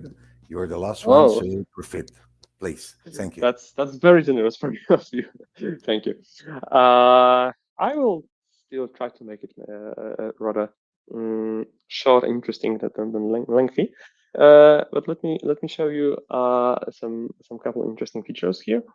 So we understand that especially these days, revenue management is really challenging. So it might be difficult for you to for example, understand which state aids you should really focus on, where you should spot the opportunity. So that's why we have built this feature called Pickup Overview, where basically you can have a quick overview on the pickups for the whole year. So with this tool, you can select flexibly what pickup range you're interested with. For example, let's take last 14 days, and we can immediately see which status might require attention. So, okay, the red fields, there are some cancellations. Okay, maybe I should check if there was some event cancellation, maybe some other things happening around. And the green fields are those where bookings are actually raising. So the system is taking care actively of the pricing. Like if the system notices the pickups, it will obviously react after every single reservation is made. But maybe like within your daily routine, it's good for you to make a second check on how the system is performing. Maybe because you know even better than markets, your business, you would be able to suggest to the system, okay, you should even go even higher with the pricing, because I know that this particular time frame is above a very special event. No one has yet announced, but I know it's going to happen, and the people are already booking there. So yeah, that's something you can easily spot. You can see those special states, and you can really dedicate your attention to those, the most important states. Now, let me just get back to another demo account, because we have plenty of them. We have also a very interesting feature called the distribution rules. So this is again very much referring to our channel manager distribution heritage, as you like to call it, is that we can automate a lot of the tasks which were previously not that easy to execute. Because conceptually, for example, if you decide to if you have only, let's say, less than 5 rooms left available, 7 days to arrival, if you'd like to, let's say, close a selected channel, or then, like, conceptually, it is something easy. But how many times would you actually execute that at the right time? Like, this requires a lot of attention. Like, every day you would have to check if all the conditions you've defined are met, and if you should execute this change. With this distribution rules, you can define as many of them as you want. You can define different types of actions specifically designed for the distribution, so they will be always executed. This is again the beauty of automation. So regardless if the conditions are met during the day or during the night or maybe during your holidays, it will be executed, because this is the beauty of automation, that the system will execute the rules which are defined. And also maybe one last thing about the competition pricing. This is also something which we can really do. Again, thanks to the direct distribution capabilities, we are integrated with some great rate shopping data providers. I'm so sorry to interrupt you. It's just to say that you have more time. So if you need to explain more, profit, please. Okay. So maybe just to make sure, how much time do I have? All the time that you want to. Oh, I could talk hours about that product. I used to be a product manager of Price Optimizer, so I could talk hours. That's probably not something you would like me to do. Yes, I want to, because after you're one of the sponsors, and everything you're saying here will be edited and will be on our website and Travel Tech Academy. So please go ahead. Thank you. Thank you again. Just I will then try to come up with some interesting topics for just a couple more minutes then. Yeah. So the thing I wanted to show you as well with yet another demo account where we have slightly different setup is the competition based pricing as well, because as you can see, different rooms could have different prices, different price levels, because as I mentioned before, they are yielded independently. Because of course these are different products, they have different dynamics, different booking pickups, so they should be yielded independently. But if you wish to not only react to your own data or react to any kind of forecast or market demand, you can also try to follow your competition at least a little bit. And this is something which we also can set up for you. And let me give you an example. I will just need to find the right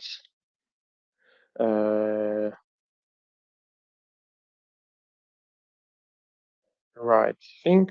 Yeah. So this is yet another property defined for demo purpose. So I hope that the thing we will see will make sense. So as I started telling, on one hand, we are integrated with some great rate shopping data providers. Just to name two biggest of them, OTA Insight and HQ Revenue. I'm sure you've heard of them. And thanks to the fact that we can rely on the quality of the data they can provide, we can really make sure that the pricing we made based on the data we receive can be immediately applied to the prices we distribute to channels. So I don't want to be very technical, but I want to show you how precise can we be, yet how safe the setup works. So since we get the precise data, we can really select what we are comparing to. Because of course, if you have a single room, you would like to compare a single room to a single room from your competitor, not to a double room or maybe to a suite. So really defining which products we should compare, that the system should compare on an automated basis is a key here to make sure that we really compare so-called apples to apples. So we can really precisely define like what product should we look at. We can up to the rate plan, breakfast option, the channel source, and so on. And if that is really required, we can also add some correction formulas. We can add, subtract the values there. But then the last, once you have decided about all the competitors you would like to follow, now you need to decide what should be your strategy or the pricing strategy. But here we don't really want to follow directly the prices, because this might be even dangerous sometimes. If your competitors realize that you're actually following the prices, they might play you. So this is why we can be very precise yet safe by using the percentile. So in a very simple words, we can, with these numbers, we can tell, okay, I wish to stay to be one or the second most expensive hotel for single rooms within my competitors. But with double rooms, I wish to be the second cheapest product among my competitors. And this is where we can really position your products against your competitors, but at the same time, not to let them have a direct influence on the pricing. So that's how it works. Yeah, this is something you can use on two levels. You can either use it completely automatically, so you can let the system to just follow the pricing, or you can let the system to suggest that for you. Because yes, this might be sometimes a bit scary. So if you prefer to use the recommendations only, that's fine. That's also the possibility here. Yeah, I'm just as I mentioned, that this is pretty powerful, so requires some data to load. That's why I need some I need a second for this to happen. Let me maybe force that. Okay, that's already reloaded. That's good. What else? Yeah, there's maybe one last thing I would like to present. These are the virtual rooms. Because as I mentioned also previously, Project Optimizer is not only about optimizing rates, but also availability. And thanks to that, thanks to those virtual rooms, which are, as they suggest, rooms which are not physically existing at a hotel, you can use that either to tailor-suit the offer on any channel. So, for example, you can sell the same physical room in 4 different ways at different channels. I like to present it differently for business guests, for maybe some travel guests, maybe for some leisure guests, and so on. You can use the same inventory and sell it in different ways, but also you can combine them. If you have different types of singles, and especially for the business type of channel, there's no need to differentiate that. You can just put them all together in one virtual room, combining the inventory of all the rooms. You can either control that and make sure that the distribution is also tailor-suited. Because again, this might become already kind of a mantra, is that we certainly believe that revenue management is also a lot about the distribution control. So again, having the best price and having the price not delivered in a right way to the right channel where the booking is made is probably not enough. So that's also an important part of revenue management here as well, and that's also where we help to our clients and users to work with that. And just maybe touching on some a little bit more advanced features. Of course, revenue managers are all very much into the data, analyzing the data, not only about making changes, because they have to have some data in order to base the decision on something, not on just the gut feeling. If we have the advanced integration with the PMS, the reservation reporting, we can show some more data. We can show on the books data, also data from last year. We can also show the forecast, because that's, again, something obviously an RMS should do. Is available here either in a table form or in a graph form, like whatever works for you. You can see that clearly here. And also, if we're talking about some more advanced features, we have a displacement analysis, which helps you to quote the right price, or at least helps you to to calculate and even negotiate with someone asking for a group reservation. Let me just briefly show you how it works. It's also pretty straightforward. If you basically very often when someone is calling a hotel and asking for a group booking, they don't know the price. So they only know when they're coming, for how many rooms they might need. And once you have that, you can already use this feature.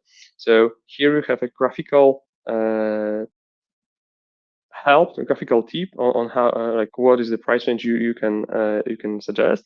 You can see the prices for the same request on online bookings. That should be available here if that is connected, but also we have some KPIs like forecasted ADR, on the books ADR, last year ADR, just to give you a reference point. So if you decide to put 1,000 as a room revenue, you will see that this is now the range we're talking about. But if the guest is asking, okay, I also would like to have a dinner, let's say at the restaurant for even something like, let's say 5,000, that would obviously make the total revenue higher. So that's why you can maybe lower the your room revenue, because you already know that like this is the level you will end up with because of this additional revenue. So in this very simple visual way and also some descriptive way, and also for the advanced users in some numbers, you can see you can calculate the right price. You can decide if you should take the booking or not. And a quite similar yet slightly different thing also happens here in the reservation screen. This is again to make things simple. If the reservation stuff is asked about the group bookings, and you're trying to apply dynamic pricing. If this was about one room, that's kind of obvious that the price should be just the current price. But if the request is for 10 rooms, should that still be 10 times the current price? Probably not, because if the bookings were coming one by one, probably after the second or third booking, you would increase the price, realizing that, okay, there's demand. Like even if I was not able to spot that before, now I see it's coming, so I should be raising the prices. So that's also how it works here in the screen. If I try to select 10 rooms, first of all, I can do that. I can do 10 reservations for a standard single room where I have only 5 rooms left, because I'm pulling the inventory, so I don't really need to think about that. But since you see the price was 1,500, now you see the total price of 10 rooms is not 15,000, it's 18,000, because the dynamic pricing algorithm or like prediction or simulation in the background was run, and the pricing was adjusted to that need. So in very simple words, that's yet another example on how you can separate the revenue management process with the sales process to make it simple and efficient, to really make sure that your revenue management strategy, including dynamic pricing for groups, is really executed. Yeah. So probably with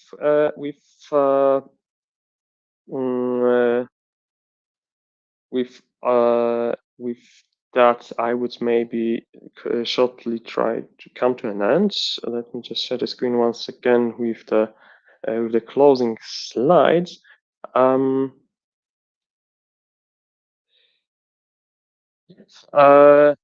So basically, if you're either interested in partnering with us as a partner for distribution for our distribution product, a channel manager, or if you are interested in seeing the demo for Price Optimizer, I would be more than glad to either walk you through the demo by myself or get you in touch with with Saraya, who will be who's the best person to discuss the partnership. So feel free to reach out to me on LinkedIn or by using the email, which I'm not sure if you can see, but I'm sure that will be. I'm sure Vinicius will make sure that there's a good chance to reach out to me, so I can handle your request.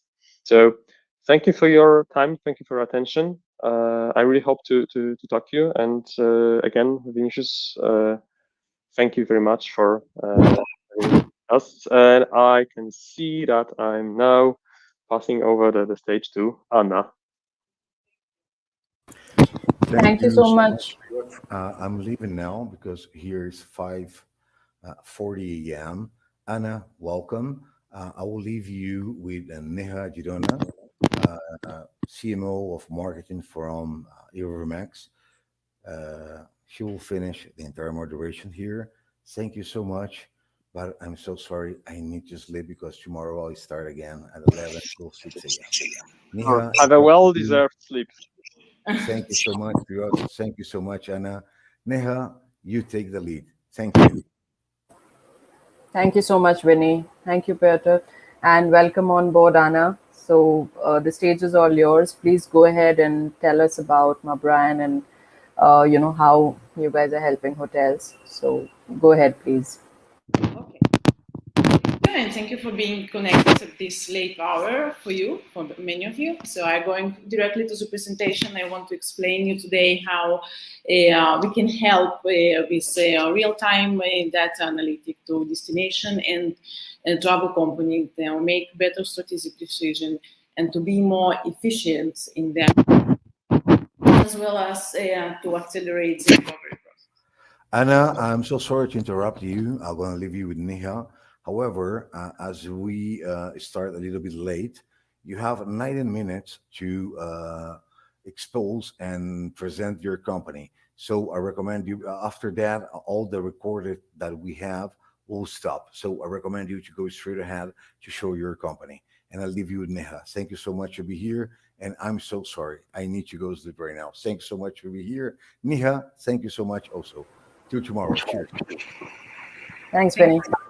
Okay, so I'm going to share the screen and show you the presentation.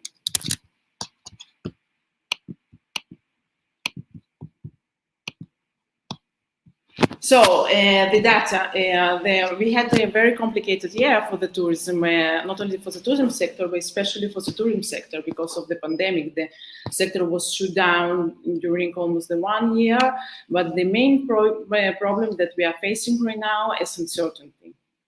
First of all, the historical data is not relevant anymore because of all these changes, and also the changes, global changes affecting the direct way the tourism and the demand, such as vaccine rollout or the government restriction or the change in the travelers' preference and interest after the pandemic. So the update information was always important to be to stay competitive in this market, but now it's crucial in order to stay agile and to be able to adapt to all these changes. So it's what we are doing in Mabrian. Mabrian is a travel intelligence platform that's able to cross-analyze multiple data sources only of the travel sector and provide actionable insights that help our clients, destination organization, and travel company to make a better decision based on real-time data. And in the following pyramid, you can see the whole process, how do we work. So we start with huge amount of data that no human is able to analyze even a small fraction of this. And thanks to technology, we are able to capture, aggregate, process, and analyze all this data. Once we got it, we convert this information with this data in the available information. This information we present in our platform in the form of indicators, that each indicator can provide the answer to some concrete questions. These answers provide the knowledges, and these knowledges our clients use in order to make better decisions, both strategical decision and operational decision. So the secret sauce on this is not the data, and it's not even the platform, but bring the data to life to the right person at the right time to make the right decision. So let's see what kind of data we have. We work with both transactional data such as capacity, prices, both hotel prices and flight prices, booking information or spent expenditure in the destination. So this data can help us understand what is happening. And when we come to the behavioral data, such as flight searches or social media monitoring, mobile data, on the reviews, we from this data can understand why things are happening in the destination. And cross-analysis of all these sources can provide us very interesting insights. With all this data, we managed to analyze the full travel cycle analytic. From the inspirational moment when our future visitors just start to inspire themselves by searching in social media the information about the destination or the attraction they have to offer. We analyze flight searches. We analyze prices for accommodation for the flights that our future visitors find during their search. We analyze also the flight offers, and finally come to the booking patterns. From the booking patterns, compare the booking patterns with the searches patterns, we can see what are the way they have our clients to make, our future visitor, to make the decision and to choose our destination or maybe one of the competitors. Once of the destination, we also continue analyze their behavior. From the social media mentions, we can and understand what kind of profiles we are having in our destination, what their main interests and perceptions. Or from the spend data, we can analyze the spend expenditure in the destination and to know which markets spend most and also in which kind of the categories. The mobile data can provide us information about the mobility. So we can analyze some specific area of the destination and to understand how long our visitors spend time at this area. Do they stay for a night or maybe they just having a day trip? And to complete the cycle, we analyze the reviews. So from this, we can understand what are the satisfaction level of our visitor visit destination. And this is very important information because this information is what will see our future visitors when they will be in the inspirational part of their cycle. So we will see the reviews and opinion that left visitors that already have visited our destination. So today I wanted, as I don't have enough time, but my idea was to show you the live data and to see how just based in three indicators, we can identify the markets that show more demand to come to a destination and at the same time have the good connectivity with our destination and also to analyze what are the main interest and preference of this market in the tourism product. So I don't know, let me know how much time I have so I maybe will show you just one of the indicators. Sorry.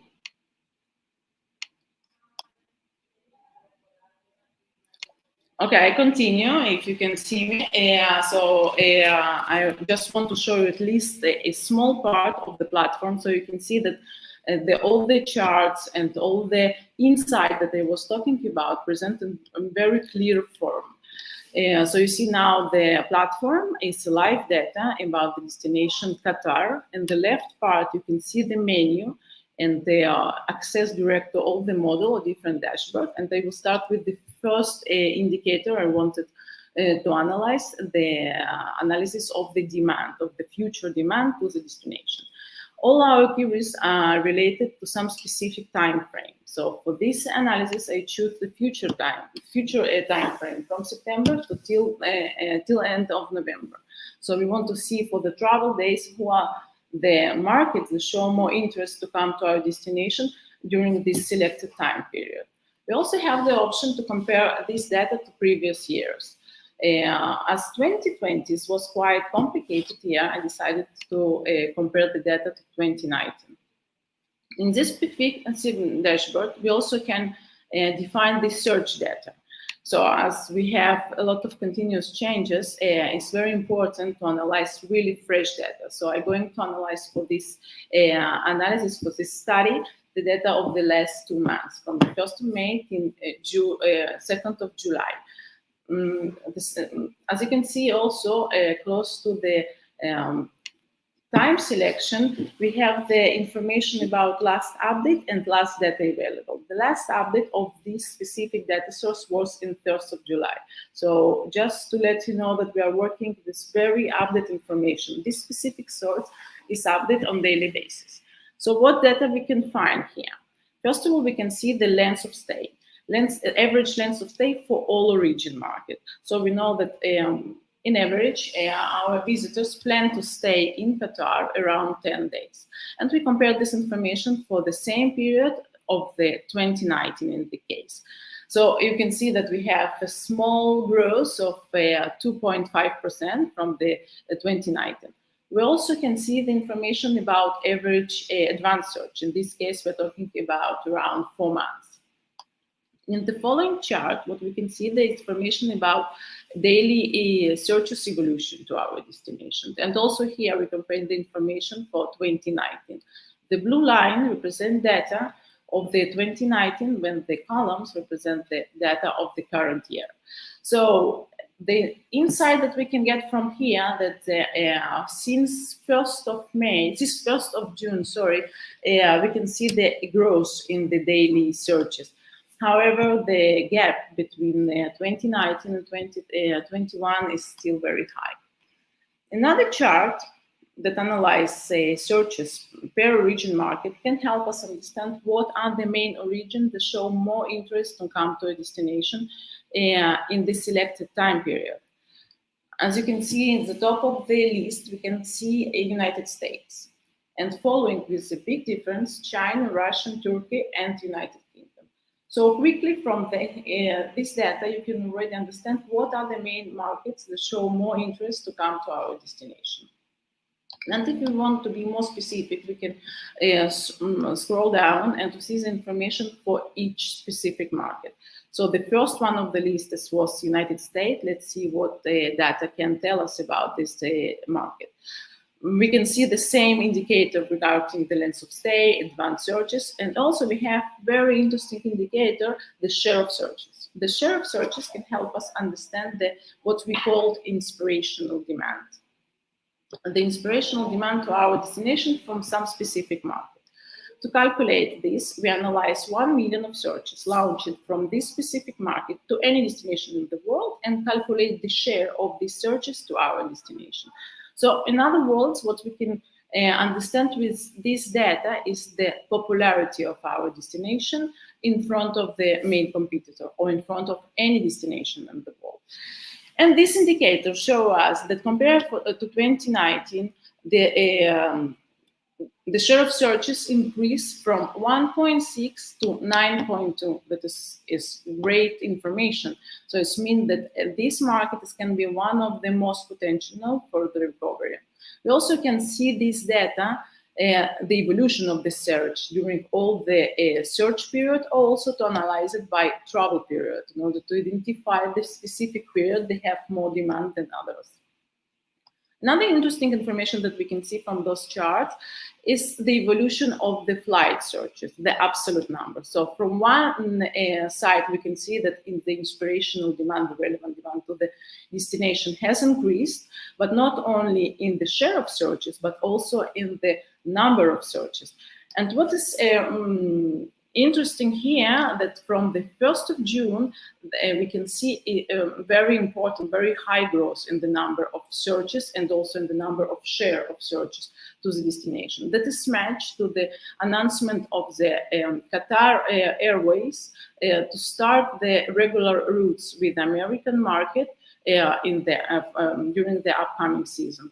So it's not only the information about how the evolution of the searches is going. We also, with this data, can measure the impact of different events or different announcements, as the one of the Qatar Airways.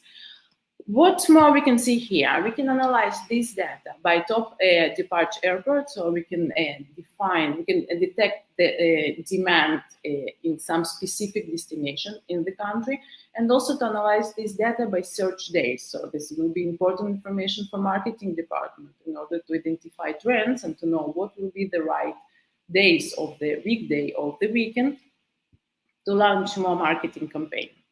This information can be analyzed for each origin market, so you can make more personalized marketing campaign depending on the flight searching and of the evolution of this information. So from here, once we know what are the main markets that show the demand to come to our destination, we can go to the other chart that can help us understand if there are flight offer to come to our destination that help us to measure the connectivity of our destination with those specific markets.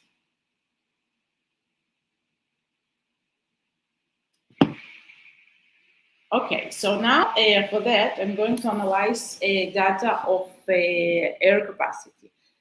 For that, we analyze all the number of seats available in all direct flight to our destination. And the indicators that we can see here, the total capacity, we're talking about number of seats to the destination. And again, we also compare this data to 2019, and we can see that we are reaching almost 70% of total capacity compared to a pre-pandemic period. We can also analyze it by legacy capacity and low capacity to see the evolution of this data during the select period, also to thesis information per region market. And the good news that we can get here, first of all, that United States also here is a market that show more capacity, that has more capacity to come to a destination. We can see the data of a number of seats during the select period, the total share, the share of this capacity from total capacity to the destination, and also to analyze the year-on-year differentiation. So not only the first market in terms of capacity, we can see that also is showing a growth compared to pre-pandemic period. And also, as in the search model, we can analyze this data per origin market, and to be more specific and to analyze the number of seats available, the differentiation between legacy capacity or local capacity, to analyze what are the main airports that have more capacity in the American market, or which airlines has the route to come to our destination, to connect this market with our airport. And also we can have an option to analyze the arrival days, so we know how to prepare ourselves. You know what are how many passengers from this market can come and in which days. From these two indicators, we can understand that the American market and also UK, what we can be interesting target for the future period. Once we have that, it will be also interesting to see what are the main product and interest those markets have in our destination. So besides of knowing that this market show the interest and have the possibility to come to our destination, we also know what kind of message will be the right one in order to bring the attentions and to help them to choose our destination between among others. So for that, I'm going to check the information of the behavioral model. The behavioral model analyzes data of social media and also of the review platform. So from this information, we can analyze the profiles of our visitors or to understand what their main interest and perception at the destination. What the data can say us about it. First of all, what we see, the good thing that the United States is also one of at the top of the list in this data source as well. Because we know that Doha Airport is not only the airport for the final destination, it's a very important hub that connect a lot of Asian destinations with different origin markets. But from the source of the social media that analysts mentioned related to the tourism and related to some specific destination, in this case is Qatar, we can understand that big part of these searches is made with the aim to visit our destination, to visit the Qatar. And UK is present as the second market in terms of social media analysis.